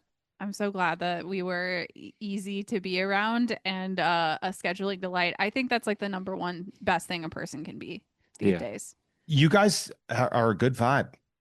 So are guys you. you- Happy 100th episode. That's Yeah. such a cool thing. Thank you. HBD. It's 4 years ish. It all kind of crashed together within a bi-weekly schedule of all the nightmares and everything like that. And 4 Sure. years of doing the show. I sure do love it. I sure would like it to hit the mainstream. No, Yeah.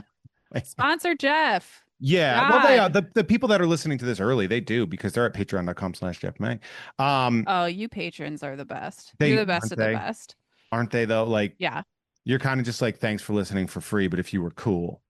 Yeah. I mean, yeah, there's patron saints and there's patrons ain't. And those are the people who aren't on there. And this is the kind of hard-hitting journalism that I Yeah. come to I from thought of that in 2000, just early 2020. I thought of that pun, but the pandemic hit, so I haven't had a reason to drop it.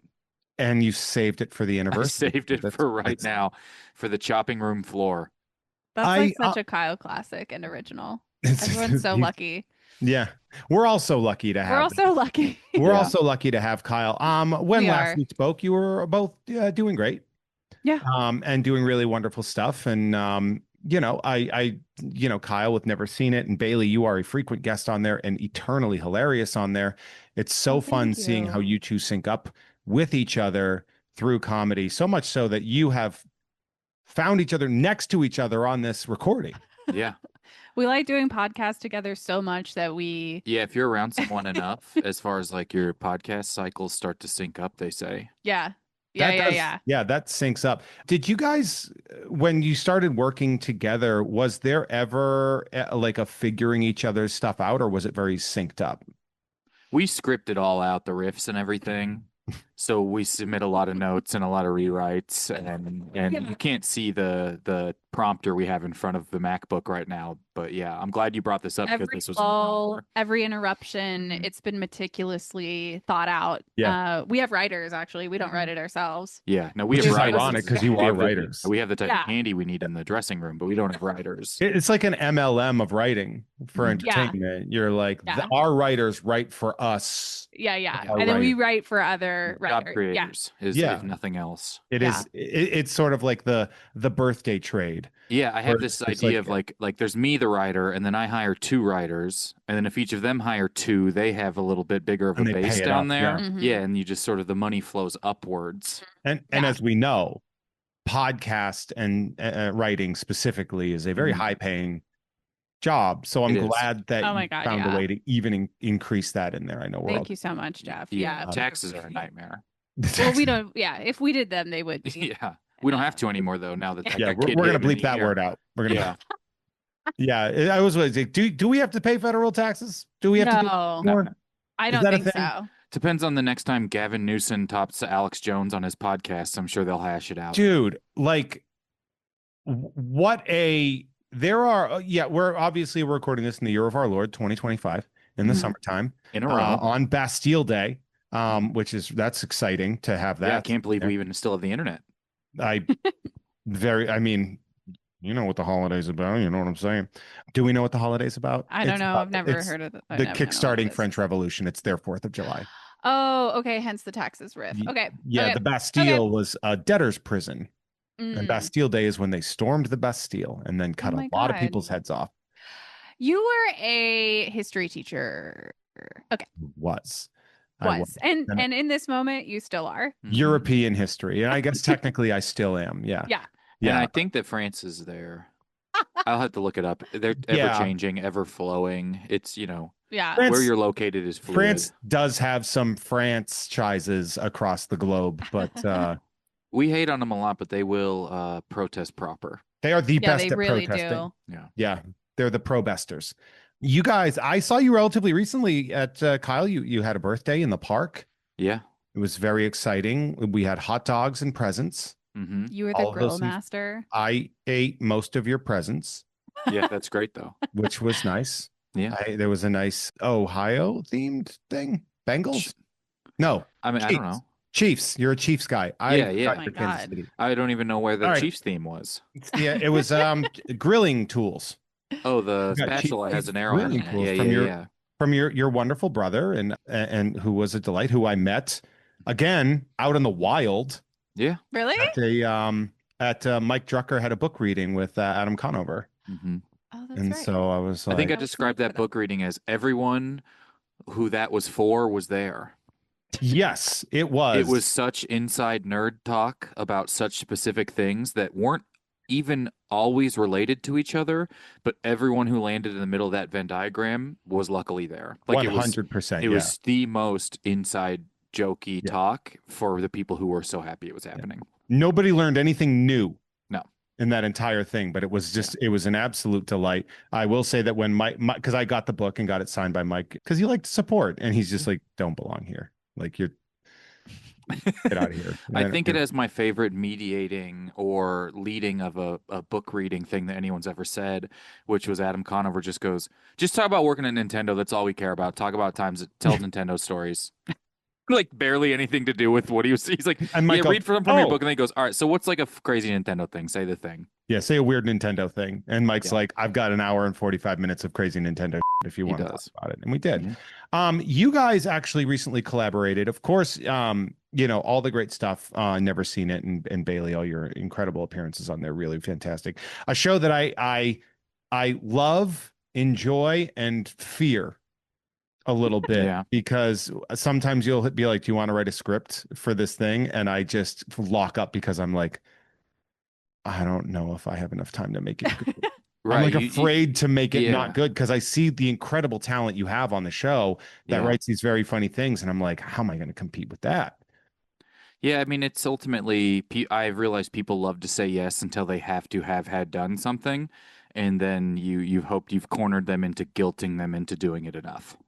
Yeah, I will at one point. What I should do is have a Never Seen It script ready to go. Yeah. Like, I should start working on it now. So one random day, if you're like, hey, do you want to do a Never Seen It on Thursday? I'll be like, I do. And I have this. I have it right now. Script right If you here that I wrote can- one word a day, that day will come.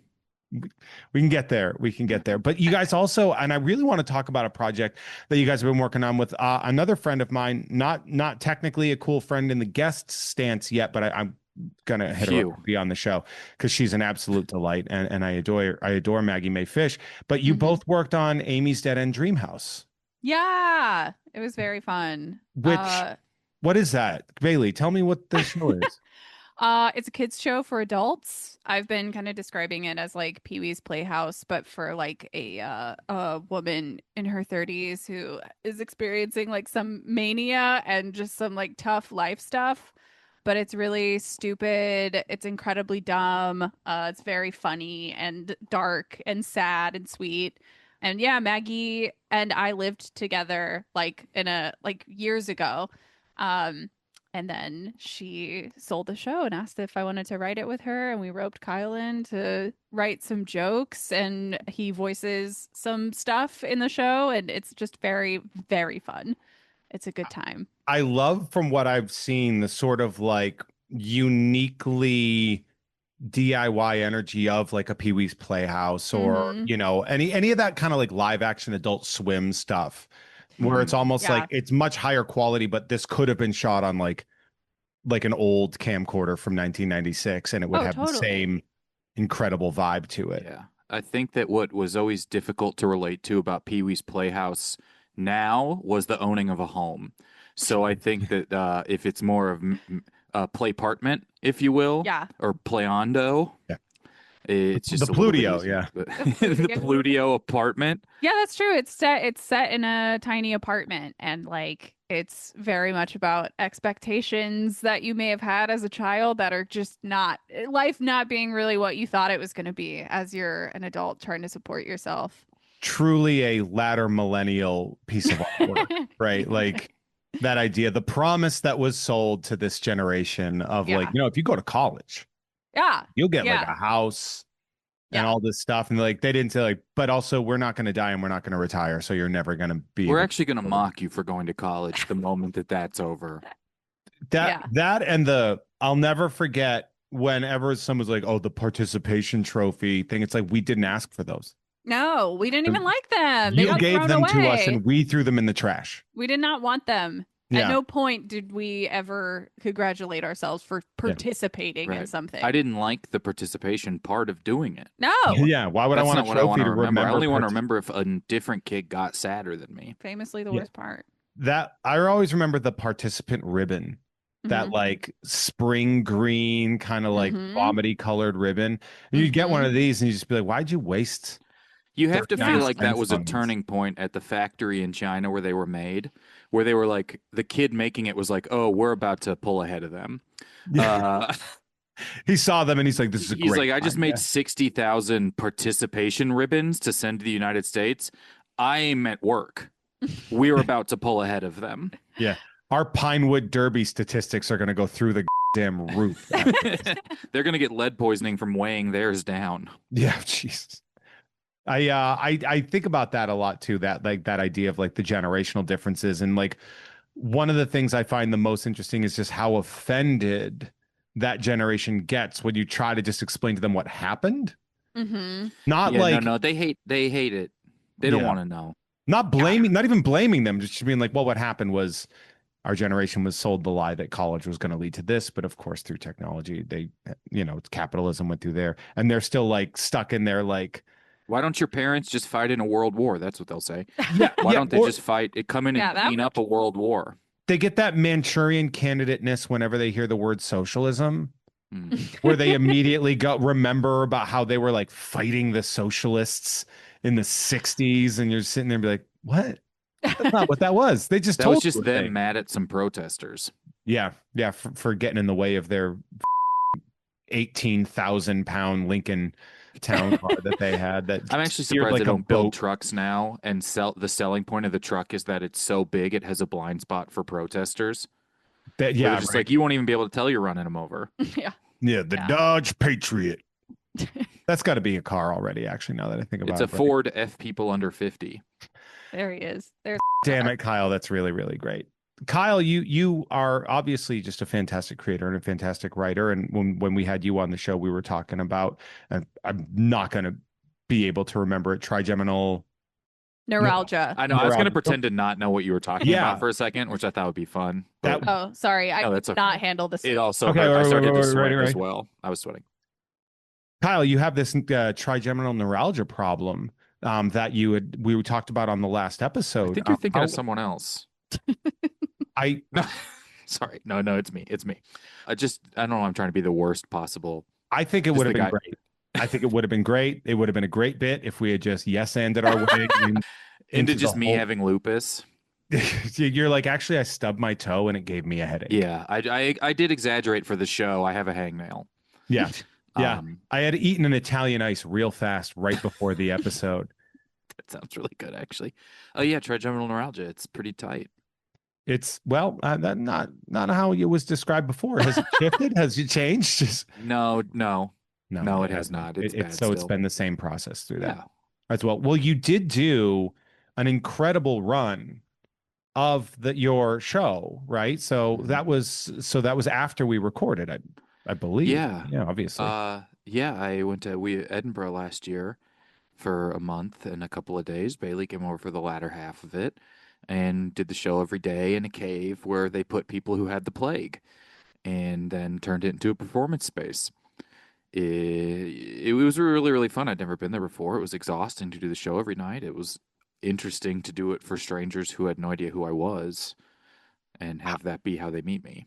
Was it Edinburgh sort of like, because Every time I've seen it, basically the statement of Edinburgh is you don't know until you start the show how many people are going to be there. And it's like sometimes there's 2 people in the audience, sometimes there's 60 in the audience. Like, was it like that for you? It's all over the place. It did start off slow. I think if they don't know you there, it's sort of having to build to get people there who, it's a combination of people just walking around looking for something to do and people researching the best things to blah, blah, blah. Mhm. So if you can get those kind of people, I was lucky enough to get some press about, because the brain disease thing is unique enough and people want to talk to you there. And then I think it was like my second or third show was only 2 people, and they were both people who drove in from Manchester who were never seen it fans. And they drove in separate of each other, which was very funny to do that long of a trip from living 10 minutes from each other somewhere else. And the rest of them, it picked up after the first sort of weekend, and then people are like looking for good shows, or you get good reviews, and people look for those, blah, blah, blah, blah, blah, and eventually they just make their way over to you. It was an odd time. By the time, Bailey, that you had arrived, was that momentum already there, or did you get to experience any of those days where, because it's almost, it seems like there's like a tidal aspect to it almost. I think he had built some momentum. I feel like I was there for like 10 days maybe, and I think that he had already been nominated for like best newcomer at that point, so people were coming to his show, but it was still like, I don't know. I feel like unless you have thousands and thousands of dollars at your disposal in which to purchase like help of marketing your show and like printing out pieces of paper, it's like working a full-time job on top of a full-time job. And so it's a lot of like barking people to come into this show, competing with other people doing the same thing, literally 1 foot next to you. Like it was really, really fun. And I look back on it fondly, but I can't imagine anyone ever doing it again. Is it, Kyle, you going to do it again? No. No. If there was some sort of like deal, like if I knew there would be people at the show every night, and so I could, if I just didn't have to handle anything except the show, I could be talked into doing it again. But you have to handle everything, and it's not as fun, and you don't get to enjoy there. You're sort of like, my show is at 7:40 every night, and essentially my day would start at like 10 a.m. writing up any new reviews I got, going, sticking them down on my big posters around town, cutting this out, making these things, new flyers here, meeting with the kids I'm paying to help promote the show, giving them things, moving around, trying to go to 1 or 2 shows a day. Yeah. And you then, catch any good ones while you were there? No. No, yes, I did. All bad. Yeah, but all bad. No, there's a lot of really good stuff. I was trying to go to things that I didn't think that were trying to go to a lot of things that would be in the same boat as me. Comedians that I met there, comedians that I liked, who I knew before there. No offense to like massive comedians who sell out everything, but they weren't me away from having a better time. Yeah, Whereas, yeah. Like if he was like James Acosta or something, you're probably just like, who I love. Yeah, but you're like, Incredible. I He is think you're so good. Yeah, he Yeah. is so funny. Actually, I would have gone to that. Did you see like when he said he watched Bo Burnham's special and it made him reconsider comedy? Yeah, I did see that. I really like him a lot. Yeah. I have not seen Bo Burnham's special. The one, the one where he was Inside? I'm inside. Yeah. Yeah. Yeah. I Well, saw it's it. I called loved I'm it. Inside. I don't know. Inside, yeah. Yeah. Yeah. But you also yeah. toured a little bit of the US with the show, right? Yeah. Pacific Northwest and the Bay and Chicago for a little bit. And I think I sent a couple of my Chicago friends to your show. yeah, it was fun there. Bailey was Yeah. there and on the show as well. And, it's anywhere that you can kind of think people would sort of come out was just in Philadelphia, which was fun. Oh, that's I one just of my favorite simply cities. hate going places. I love being there, but I cannot stand the amount of dread I carry with me around the rest of it. I love Philadelphia so much, and I feel like every time I go, I have the unique experience of being like, this is such a wonderful city. And then everyone's like, this is terrible. And I'm like, It's great there. I love it so much. Everybody I've ever talked to on the street has been so pleasant to me. And I'm like, and everybody else is like, oh, it's terrible. All the homeless people are mean. I'm like, but they were so nice. If you go around Philadelphia, I biked everywhere, so I got to see a lot of mileage. You really understand why there was such a competitive Jason Kelsey lookalike contest there, because it is like the default avatar for existing in Philadelphia is you look 78% of the way to being Jason Kelsey.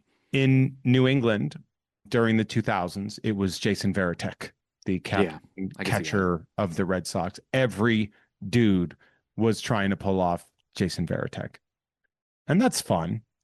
Good for them. Good for them. Hey, Bailey, Yeah. what's one creator lab? Oh my God. It's a social media marketing lab sponsored by TikTok that I was chosen to participate in, and publicly facing. It's a really great thing. It did make me realize I do not want to be part of the marketing world. Real. So tell me more Yeah. about that, because it looks like you just recently graduated from this, right? Yeah, it was a whole semester lab where you work with brands. So I did like briefs for Heinz ketchup and Texas Pete hot sauce and Little Caesars that. pizza. Yeah, Oh. lots of fun Wait, things. so what did you do for Little Caesars? I made a like short form social media video for one of their campaigns that may or may not be shown during Halloween. And it was really interesting. It's eye-opening into like how social media works with marketing right now. It's kind of like if Don Draper were alive and Gen Z like right now, and like what they would be doing. It was really fascinating to be like, oh, this is like why stand up is hard right now, because you have to be a marketer. Like if you want to be doing lots of comedy, you have to be really savvy when it comes to marketing. And so for that aspect of it, I was kind of like grateful to get an updated view of how that works. But then also my soul was just like, oh, it's so sad that this is how it works now. If you want to be a creator or like a creative person of any kind, it kind of like you kind of have to have a social media following. So it's interesting how it works, and it's also kind of a bummer, I think. The machinations are very brutal of like the Yeah. impressions and everything like that. I remember sitting there and like trying to explain to, because I got my Instagram tanked in January. They just decided that's they were going to right. cancel it. And they were like, no, you. Like, we think you're a prostitute. And I'm like, but I'm not. And they're like, we don't care. Wait, that's what happened? Yeah, they accused me of soliciting sex.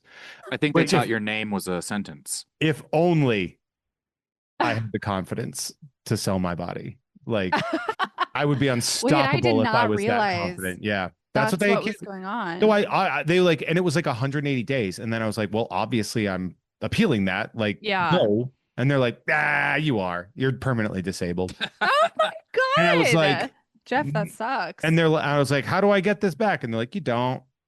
And I was trying to explain it to people, one, during the fires. So I have You to were have having the worst time.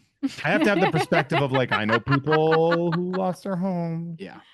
But also, yeah, but that took less time to build than your following. I tried to explain that too. Like, I was like, Mom, this cost me money. Mom.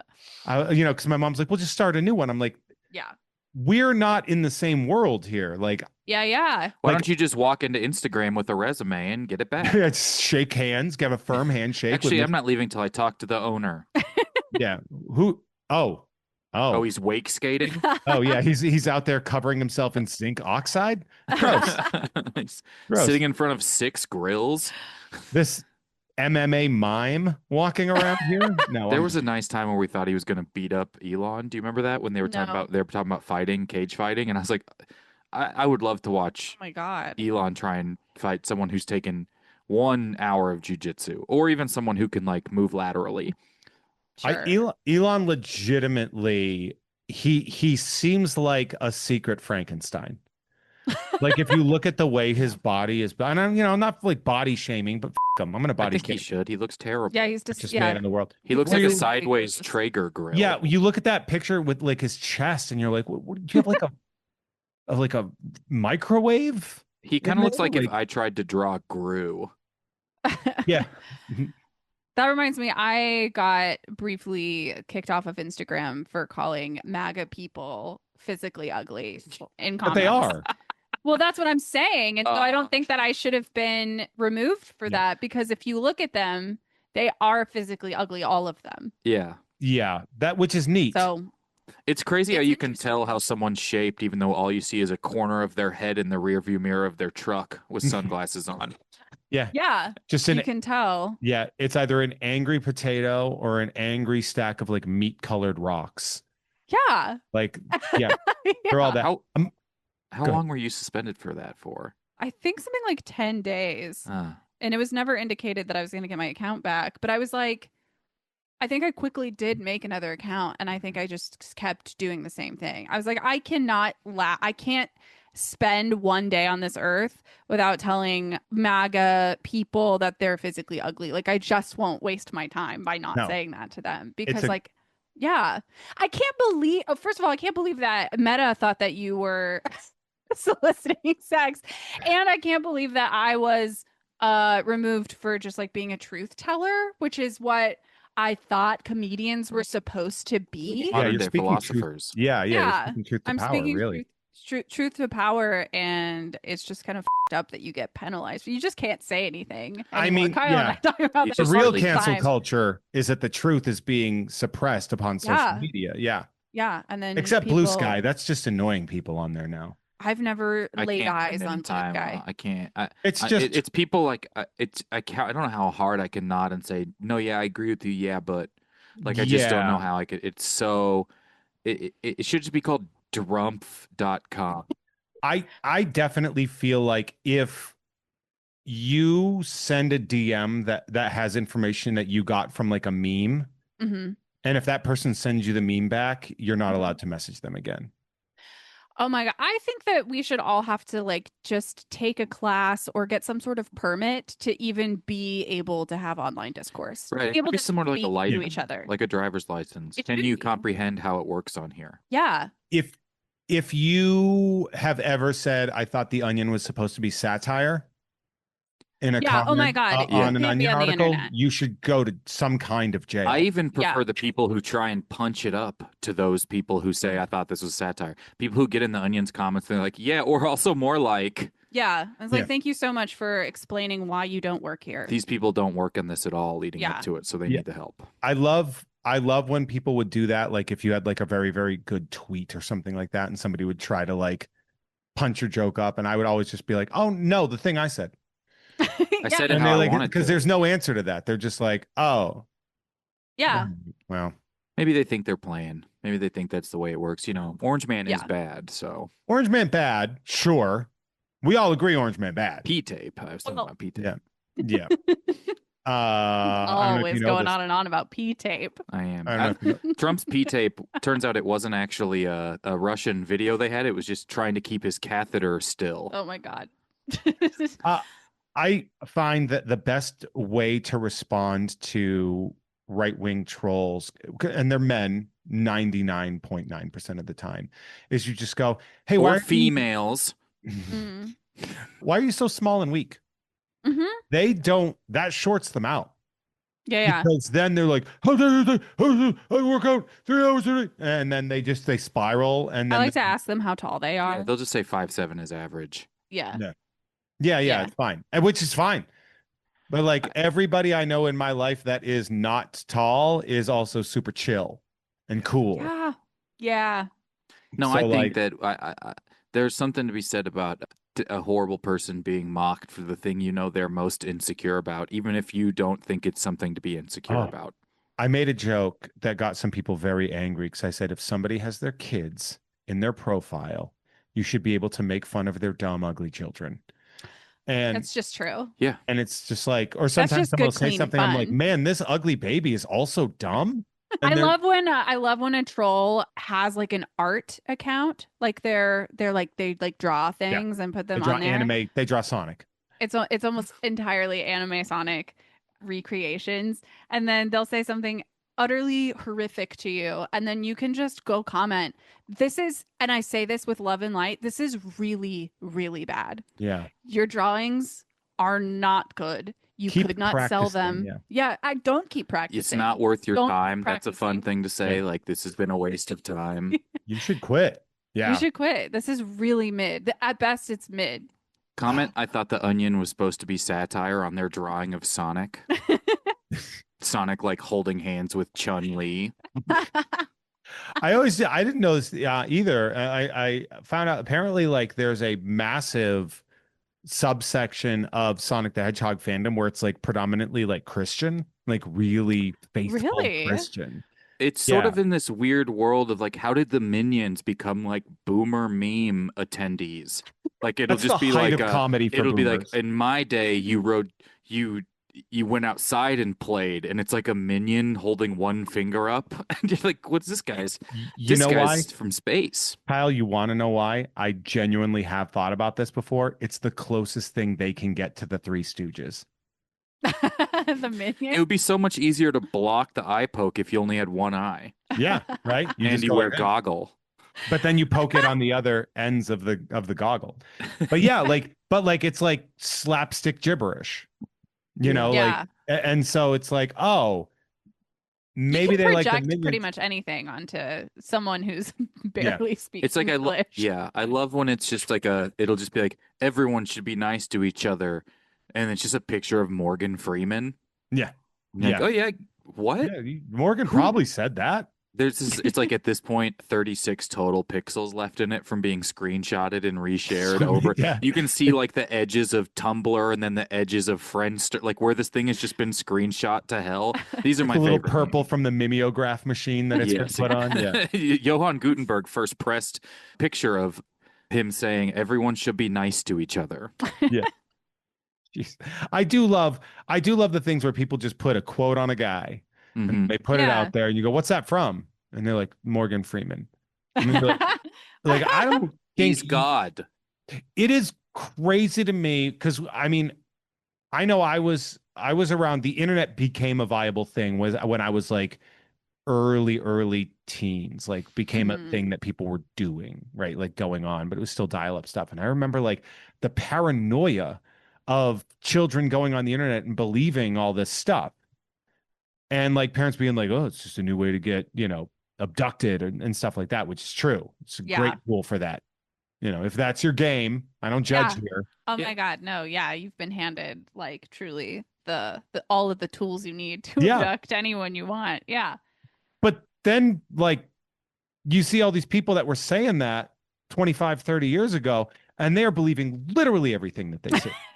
Yeah, these same people are now buying 6 $1,000 Best Buy gift cards from the front of a Walgreens because their Jesus computer Christ. is slow. Yeah. And Yeah. they're just like, no, if you just take a step back and how would this have ever become what has to happen? Yeah. Do Are you you think- sure you're correct? Does IRS need $1,000 in Google Play gift cards? Do you think that's what the IRS needs right now? Maybe they just need to jam out. It's so sad that these are the new, like, they're iPad adults. They're Yeah. like never not on their phone.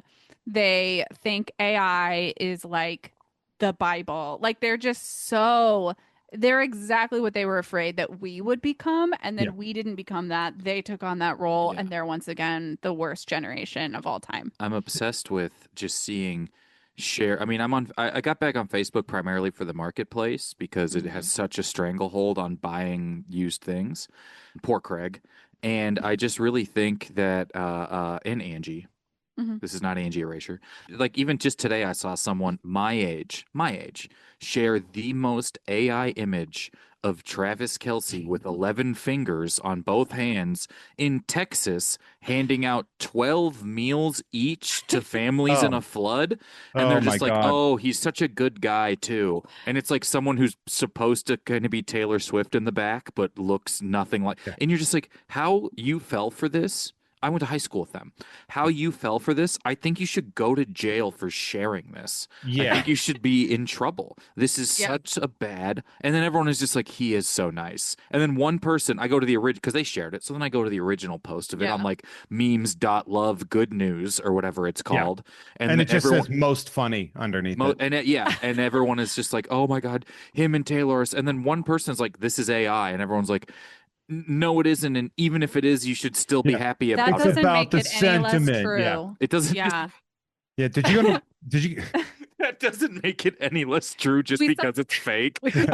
Yeah, just because Yeah. it's lies doesn't mean it's not true. To me, Barb, we saw this video of, I mean, it's like a kid on TikTok like making fun of this exact thing. But the video that he shared, the AI video, he was like, he's being a character of like some boomer lady, and he's like, oh my God, are you seeing this? And the video is like 50 shrimp in the ocean swimming to make the outline of Jesus Christ. Oh my So good. God, are you seeing this? Oh It's my God, he can't incredible. even eat shrimp. That's why they love him. It makes it so complicated and beautiful. You know, it shows that the power of Christ is in nature. It is just if the path of least resistance to something being what you want means it's fake, that's what people will do. Oh, you know, the idea, like I saw the thing I saw where I was like, what do you do? To like somebody who was like a mildly smart person on the internet, but very like politically vocal, shared like this clearly AI bullshit of like Rachel Maddow holding Texas flood babies. And I'm I just mean, like, natural disasters are ripe for stuff like oh, this. I saw Dolly Parton pulling a kid out of a flooded house. she did that. Well, I mean, was that's real, I know yeah. I shared it. She pulled a lot of kids out of a flood of illiteracy, folks, Yeah, amen. Amen. out of shrimp. You got to make a shrimp dolly. She had a rope of shrimp and It- she tied that around some children drowning. A little shrimp lasso. That's why they're so curved. That's why That's God why I made like them her. She's curved. not political if I don't look into most of what she does. But she's doing it right. Like her actual engagement with the internet is that she has like a fax machine in her home and like assistants Yeah. who know the number to the fax machine, and like she's so removed. Like back to the creator one thing, I think it's like I am grateful to have like more media literacy maybe than the average person, and I'm also just like so it makes me not want to be online anymore. Like it makes me Oh. truly want to run in the opposite direction. Do you know what we need? A facts machine. Oh, baby. Ladies and gentlemen. Oh, Pardon Kyle. my English, Oh. but I think we need a facts machine. There he I'll Oh. say is. it. I get this. See, that would go viral on Blue Sky. If I was like, you know what we need is a fax machine, and then it's a picture of a fax machine printing out the Epstein list, that will go viral on Blue But Sky. the machine has 11 fingers on both sides. Right. All of the numbers are 911. Yeah. It's definitely one of those things too, where like you look at the freedom that somebody who was a pre-internet Whoop. celebrity gets to have if Mhm, they yeah. choose it. Yeah. If they choose. And I'll never forget there was a video where somebody was making fun of DMX for not knowing how to work the internet. And I just Mm. went, That's why the cool. would DMX Yeah. want to work on the internet? He knows Yeah, how to it work his sucks. checkbook to hire someone to work it for him. Yeah. He's Mhm. generationally wealthy Yeah. and cool. He might be Yeah. a bad dude, Rare. I don't know, but he's That's cool. rare. And he's going to give it to you. Yeah, 100%. But like that's the kind of where it's just like Dolly Parton again. She'll be like, somebody might just have an account for her, and she'll be like, "Can you let them know that we're raising books for kids?" And they're like, "Well, can do that." She's Yeah. so cool. Yeah. Anyone who has the ability to step away from the internet and does, I think, is so much healthier than all of the rest of us. I couldn't could you imagine if you're someone you wrote something or like made something so generationally beloved, but you couldn't stay offline to the point where like everyone started, even if they rebooted the thing that you made On that HBO. legitimately everyone ever loved. Mhm. But then you just decided that you didn't think that trans women were people. Just hypothetically. You decided to be just a bag of trash. Yeah. People the just trying to live. amount that you would never hear from me again. Oh, If I had done it, I mean, there's a case to be made that there was a point where she was as beloved as anyone on earth. Yeah. oh, she triggered something in me where I was like, I'm attracted to this. I was like attracted Sure. to her. Yeah. She told one of the most beautiful stories any of us had ever Not heard up until a certain point. That's and why then don't be online. Sweetie, you don't have to say this out loud to anybody. even after you said it once, and everyone's like, "Well, no, we hate where just shut up." Oh my God, yeah. And then everyone would forget about it or be like, "Oh yeah, Kind of a weirdo, right? yeah." Yeah. No. You gotta It's like, I just- think I heard her say one thing. It's like, no, this is her job now. She's Yeah. like she's like writing her own newspaper, like the Turf Gazette. I thought the It's Turf just- Gazette was supposed to be satire. There he In a way, it is. is, but the opposite. The I know who's a real womanian. Okay. Wow. I'm sorry, I'm just putting the airs and layers here. This is, you know what? Honestly, this is why people tune in to all aspects of what. Actually, I think I recently got a Yeah. 0-star review. I've never seen it where they called me a unfunny dude bro. Oh yeah. Kyle got Not that I thought slammed about with a it too dude much. bro comment. I A was dude bro critique. recently called elitist. Oh. I don't know if you guys can tell, but I'm wearing a tank top I see that. and I couldn't tell. no I don't pants. see stuff like I thought that. those were shoulders. So I don't know where that came from, but Yeah. I don't know. I Kind of think you, I guess. I think Yeah. people know a handful of words and then just kind of sling them out Yeah. at random. Yeah. I look like Yeah. on mute. You could convince people I think most anything. Sure. I have resting MAGA face. I'm Yeah. fully aware of that. I think this is what I think I just talked about this with Josh Goneman in the last episode, where maybe it was even the one with Maggie. I can't remember. Where I was just like, I got like Uber drivers will tell me what race they hate. Mm-hmm.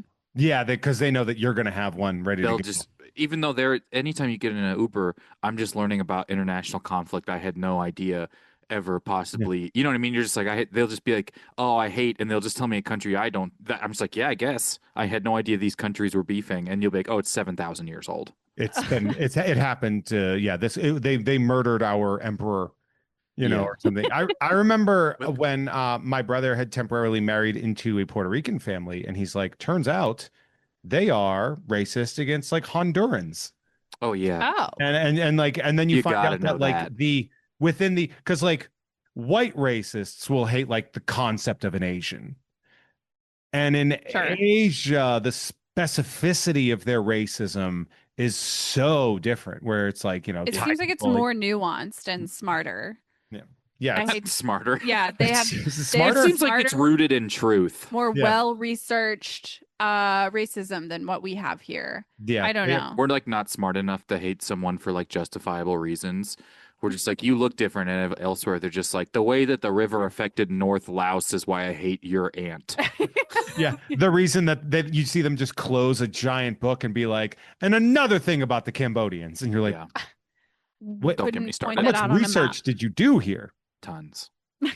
Also, no Cambodian has done anything bad ever. So No, I agree. put Yeah, that I was out about there. to say that. Yeah. And we're certainly not experiencing anything that is mirroring a symmetrical thing that the Cambodians. No. No. We're not. I don't even know what that would be. Pol Pot, everybody. Pol Pot. Shout him out. Shout him out. Horrible This show drag brought to you name. I'll by say Pol it. Pot. I want to go back to something real quick. I think that Dolly Parton might be the world's most perfect celebrity. I agree. Yeah. I agree completely. Saves me the trouble of asking the question then. She once, and this was a few years ago now, made a commercial for Taco Bell wherein the Mexican pizza had returned and she was eating one. I haven't stopped eating Mexican pizzas since. You're like, I'm dying. I'm dying, Things are bad. My sodium intake has gone up 83,000%. but it's so worth it. Yeah. It's so worth it because I'm just like Dolly. And she says it at the drive-thru. She's like, I need you to write down that this was because of the Dolly commercial, in case you guys are. Yeah. The Dolly sent me. You open your order with "Hello, Dolly," and so they know that's the code word. You drape a Mexican pizza like over a pole and call it a Salvador Dali. Okay. Boo. I was having this discussion though, because it's like she appeals to all genders, Yeah. all sexualities. Yeah. She's, I mean, all races really. Like she's just. Yeah. I mean, I'm not going to speak for all. You know what? I will speak for all races. I got a list. Let me go through my list of races, and you can speak for them one at a time. Yeah, I got all three written on a note card here. The idea that she's like using her to like help kids read.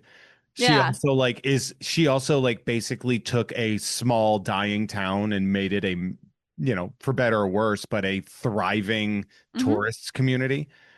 I went to Dolly for my honeymoon. Oh my God. Like, wait, that's fun. It was fun. Was it the best part of your marriage? Yeah, probably. It was pretty cool. No, it's so cool. She did the same thing for Branson. She did the I guess it's now only called I guess it's just Stampede. It was Dixie Stampede, but that's a slur, I guess, now. So it is now maybe Dolly Parton Stampede, but it's basically medieval times, but it's the North and the South fighting it out. It's fun because you don't know who's going to win. it's also don't. kind of one of those things where they're like, and you're on the gray side, and you're I like, do like no. I like a thing where instead of a modern reenactment of an old thing, this is an old reenactment of a slightly less old thing. Yeah, So, like, yeah. I don't know what was going on between the Green Knight and the Red Knight, right? Like, I don't know shit about that. I don't know their Sure. politics. That I can history root has for been the lost knight to you us. assigned to me. Yes. But if I'm at the Dixieland, Heartbroken Town, and you know what, the Dixie if I'm Stampede and if you're I'm at the assigned to the Stampede South. and they're like, y'all gonna be on the gray side today? I'd be like, I'm gonna go. I wonder if you get to pick. You don't. They just assign you. I've You're never been to assigned. medieval times either. I can't go somewhere I can't spell. Of And course. so I think it's TIEMS though. I went to a pirate themed one in Anaheim for someone's birthday. Oh, that sounds fun. It was great bad. Was the fighting on boats on land or was it in by a pool? It was on a fake pool. Was there water? I don't know. All pools are fake. Doesn't matter. Oh my God. But it broke. They ordered a Kraken to come out, and then the Kraken stayed after they defeated it because the hinge on the door broke. And like you could see all these people trying to get it down, and they didn't, so they just kept show must go on it there. The That's appetizer, incredible. the appetizers I ordered came, I'd say maybe 25 minutes after the meal. Yeah. The meal was bad. Yeah. It was Shocking. very expensive. And I was just sat there and I'm just like, this is the kind of, it's like flying Spirit. Like Yeah. the first and last time you do that, and it's the same time. I went to medieval times for the previous company that I worked for, and there were rioters or protesters, I should say. God, look at me. Wow. But there were Take your red protesters. pill, Bailey G. Well, she didn't know which were which when she parked on them. So there was a protest happening, and some of medieval times was on strike. And I guess it's because they alleged that they were abusing their horses and like a lot of animal abuse. But the company that I worked for had bought the tickets. I was like, we should go back. This feels horrible. But we're like walking into medieval times, Mhm. and this woman was yelling like scabs and like, you f***ing bitch. You don't care if animals get beat. You don't care if horses die at us. I was like, can we turn around? My company is like, no, this is our entertainment for the night. We go in, it's awful. It's likely that they definitely do beat the horses. We leave, the company lays off half the company. Right after this. Your company. My company, yeah.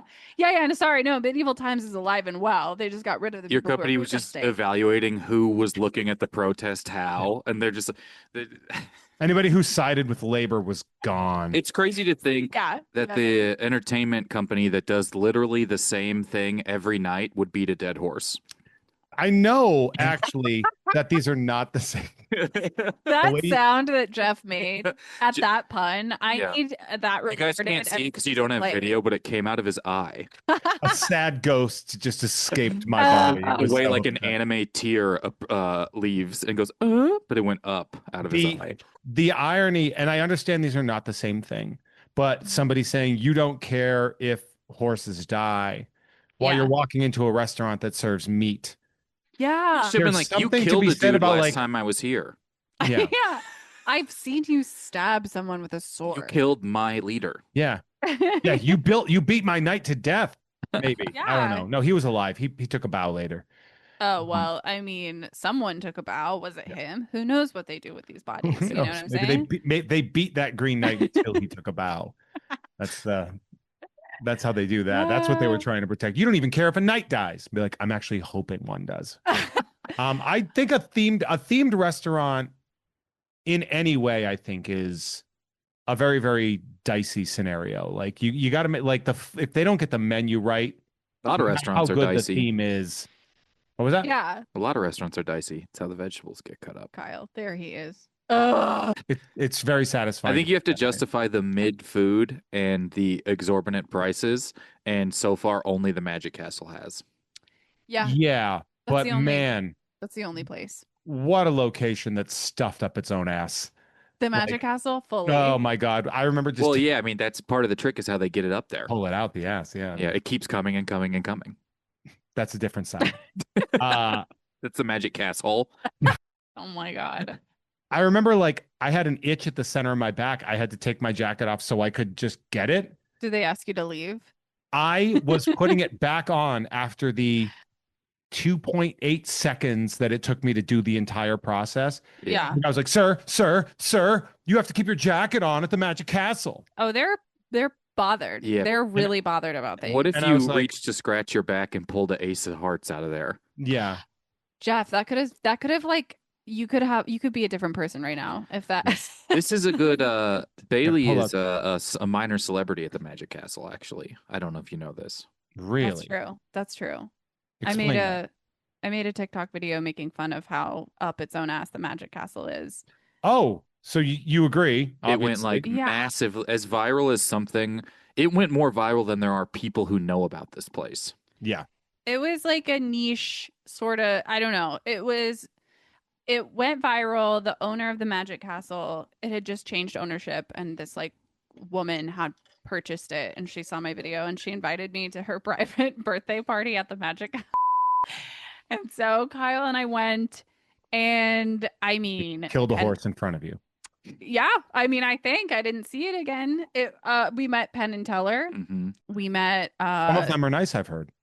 no, they're both kind of horrible. Penn Jillette once judged Bow Straddle at a festival in Vegas, and it was so business about the least business thing that's ever happened that it worked well for the idea of the show. Do you know what I mean? Treat a stupid thing seriously, but that's about it. Then he definitely wanted to talk about voting, and I got out of there. Oh boy. He's a Massachusetts boy. He's from like Western Mass. He's from like the part of Massachusetts Oh. nobody talks about. It's like northwestern dark side of Massachusetts. Yeah, it's Yeah. like mountain people and It was I got to see the owner of the Magic Castle explain TikTok to Teller in front of Bailey, and I was just like, honestly, this is worth living in LA just for that Mad Lib to have happened. yeah. She If only you could have introduced me to recorded that. Teller, and she went, "This is Bailey." She made a TikTok video making fun of the Magic Castle, and Teller did not process literally any of the words Yeah. that she said, and he went, "Okay, Yeah, he's like First word he said in Bullet. 16 years. yeah." cut a bullet in my mouth every night. Yeah, he's like, I'm actually about to fail at catching one in my mouth if this conversation continues. So Can't he and I catch are it in very your close, teeth if the gun's obviously. past your teeth. But now, but Mhm. people were like, it was funny because like the woman who plays Meredith in The Office recognized Bailey from the video and came up and was like, "You're so funny. I watch your videos. I love," and it was very cool. She's very 'Cause funny too. She is very, very, Kate very great Flannery, performer, She's yeah. incredible. Yeah. and people were excited, and you could see like people know who Bailey was from the because clearly it'd been passed around by all of the employees there and everything. It was bizarre. And also this was a plain clothes night for the birthday party, and there was not really any magic happening. It was sort of just a private party. And it was like catered with all of the owners' like favorite foods. So there was like sushi everywhere. So and, like, nothing French from the fries. Magic Castle. Nothing from the Magic Castle. Yeah. And she, in fact, was like, "Yeah, the food here sucks."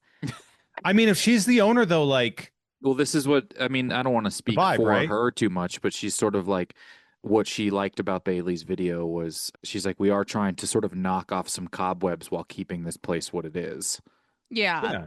Yeah, and for those of you that are listening that are not fully familiar, this is a legendary location. It's one of my favorite things in LA, if not my favorite LA. Honestly, like legitimately, I love it. It's a magic both close up and stage mansion in the not the middle in the start of Hollywood, Mm-hmm. right where the traffic gets really really bad. They're very strict about photography and like It's a wearing literal your like clothes. castle mansion, bunch of moving walls, a bunch of spaces where you can watch magic tricks. Yeah. You see some of the best magicians in the whole world doing magic to three of you. It's incredibly It's- exclusive and too. You private can't this. just go. It's Yeah. kind of exclusive because People really want to get there and they don't know Yeah. how. so that's Yeah. the weird part. Like if you live in LA, you know Practice. somebody who has the connection and you just Yeah. know. But like, yeah, that idea that it's like very hard to get into is just like, well, have you considered talking to a person? Yeah. I mean, And that I do meet usually people all the helps. time who've been in LA for years and years and years, and they're just like, no, we've never figured out like a way to go. It's just such an odd place, but I think it's so uniquely LA and uniquely old that I really love that part of it. One of the things I love about magic as a concept is He put quotes around concept, just so you guys know. the magic as a concept. I actually really I don't I don't love the idea that they did magic, but I love the skill of pulling off the illusion. Like Mhm. that's what I love. Like I don't want to know how you did it. I'll never want to know how you Me did it. neither. Yeah. I want to see you do it so good that Yeah. I'm just lose my mind. I think Yeah. that there's so many magicians because at this point with the internet, you've had to kind of subvert it to keep being good at it, or at least to be unique at it. And so a lot of the tricks are, it's such an insane, the misdirection isn't just like, actually, it's like you didn't even know what the trick was going to end up being when they started, or even in just like Mhm. 1-on-1, 2-on-1, 5-on-1. It's really great. The best, I mean, if anyone wants to go to the Magic Castle, the basement bar, the bartender is my favorite magician there, and it's always it's called, Oh, what is it yeah. called, like the Rabbit Hole or something like Yeah, that. something like that. It's I've great. done trivia there, Ooh, fun. and they brought me in as a ringer because of the game show thing, and they were like, "He's great," and then all the questions were just never. And so The first they, question is, was this your card? yeah, and everybody looked at me like, Jeff, what do you think? And I'm like, okay, so I don't know all of the information on the planet. You guys do know that, right? Yeah. Like you're very aware of that. And they're I just like, wasn't. yeah, but you're supposed to be good at this stuff. And I'm like, I might be for some of the questions. Like, I don't, it does seem like if somebody's like a Jeopardy person or something, that they automatically get put in this position where they're Yeah. expected to know stuff. And you're just like, I don't think that's fair. I studied a lot. I read a lot of Uncle Henry's bathroom readers or whatever they're called. Yeah, studying. It worked, man. I don't know what else to say. It worked. The studying worked. You guys are great. So Amy's Dead End Dream House, I'm going to circle back, is available Yeah. Nebula. So where do we find Nebula? Is that like an app we can add onto our Roku? Yeah.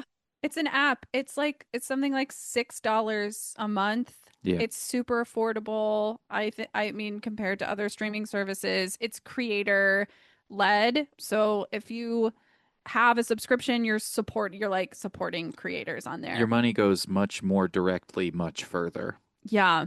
Um, And this is one of the first like original like programming narrative, that they've funded. Oh, So look at like they got that. they got funding for it. We were able to make it in LA. We were able to like work with local LA people and Love make that. the set here. The set builder was from here, like the production designer, the DP, like everyone on the crew is like, thank God we get to work in LA. Like that's so rare at this point. And like people who were, working on like Marvel shows and like big projects that you've heard of, like we're working on the set, and they were like, "This is unheard of that And it's something like a this lot has of to be practical here." effects too, from what I've seen, like the sets puppets feel and There are puppets, yeah. and puppets are a huge part of it. And so there was like a puppeteer who literally designed, sculpted, molded, and was the puppet. So like, it's just so cool. It's Yeah. really special. It's I really love- really special. I have it memorized. If you go to go.nebula.tv/Maggie May Fish, you can get half off.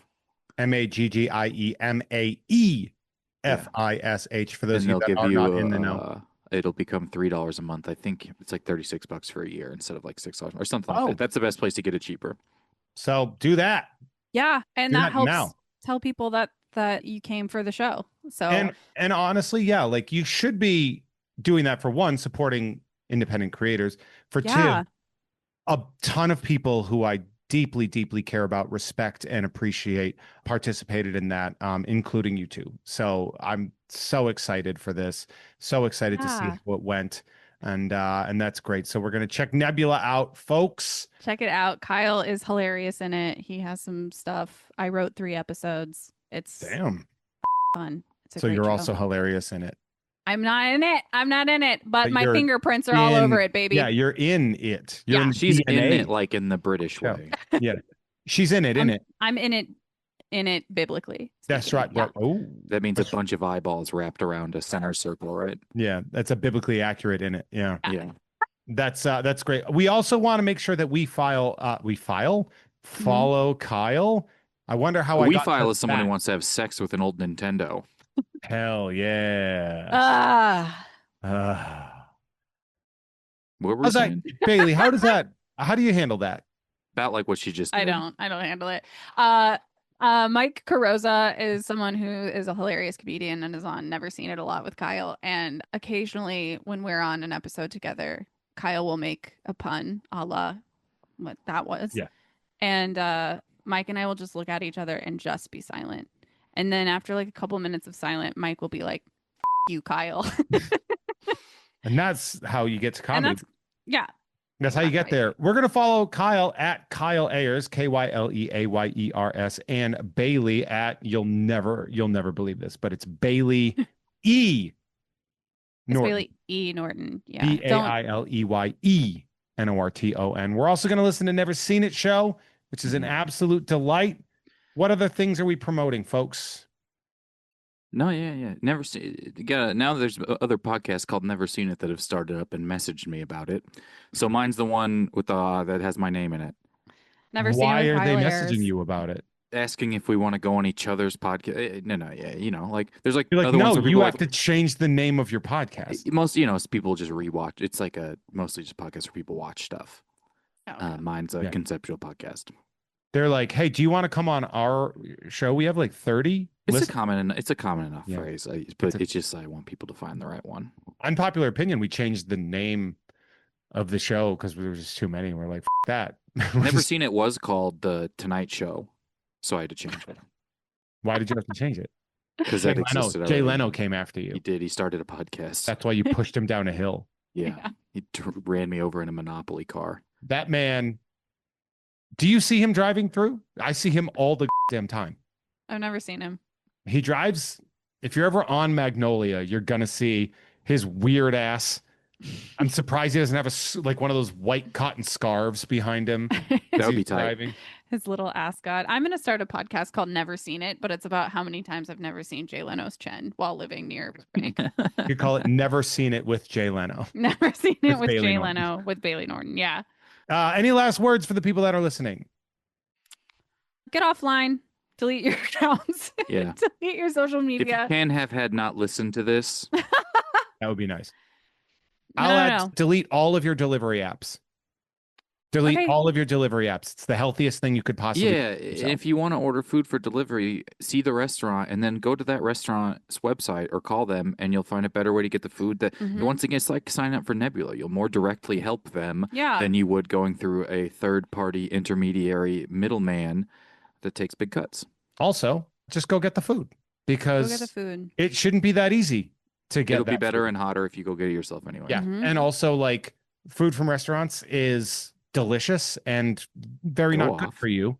Yeah. So you should have to go on a quest for it. You shouldn't. Or like learn to cook. Oh my God. Watch a YouTube video and learn to cook something. Read a Yeah. book about cooking. I think what are they called? They So don't the have a name cookbook. for them yet. No, they have them. They have No, them. they have They're 'em. mostly themed like it's the Harry Potter book of cooking. Yeah. You could do Any that. one but that one. That one helps you make bad ideas. Yeah, it makes it helps you cook up controversy. Eh. Anyway, we love you guys. See you later. Bye. Bye. And folks, that wraps it up for this episode. Thank you all so much. A big shout out to Taffeta Darling, Alex Schmidt, David Bell, Dre Alvarez, Kyle Ayers, and Bailey Norton. Please support them in all of their endeavors. Follow them on social media. Be there for them. And you know what? I hope to be there for them as well. Now, thank you as well. A big shout out to my producers and listeners for what's the point of having a show if you guys aren't here? If you want to see me live, Mint on Card is the second Friday of every month at Blast in the Past on beautiful Magnolia in Burbank, California for the most time. Although August 2025, it'll be August 15th, and that's technically the third Friday, but it's a very shallow third Friday. Of course, you can hear me on all great stuff like Tom and Jeff Watch Batman on the Gamefully Unemployed Network. You can hear me and Adam Todd Brown on the You Don't Even Like This Show, like Podcast Network. I always forget. It's weird, right? We have a lot of names in there. And of course, if you want to hear more from me, if you're listening to this for free, patreon.com/Jeff May for early access to uncensored episodes with bonus content. And you also get shows like early access to Nerd. You also get shows like the Patreon co-exclusive with Andrea Gazzetta, The Monthly Flow. And you can also get cards in the mail and the rookie card packages, etc., and other stuff. I'm right about to head out to Comic-Con, so it seems to me like I'll probably be stuffing those July envelopes with some pretty cool stuff. So definitely check that out. Now's a great time to check out the rookie card tier. July and December tend to be, every month is great, but I tend to overload the July and the December months. So That's cool. Anyway, you guys are great. I'll be back sooner than you even know. Lickety split in the blink of an eye. But for now, please take care of each other. Take care of your neighbors. Be wonderful. Stand up to the bad stuff. I love you very much. See you soon. Bye.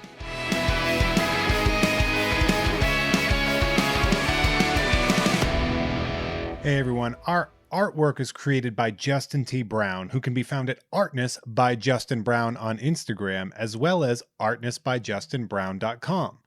That dope music you heard is by Troy Nababon, available at Troy Nababon on Instagram, as well as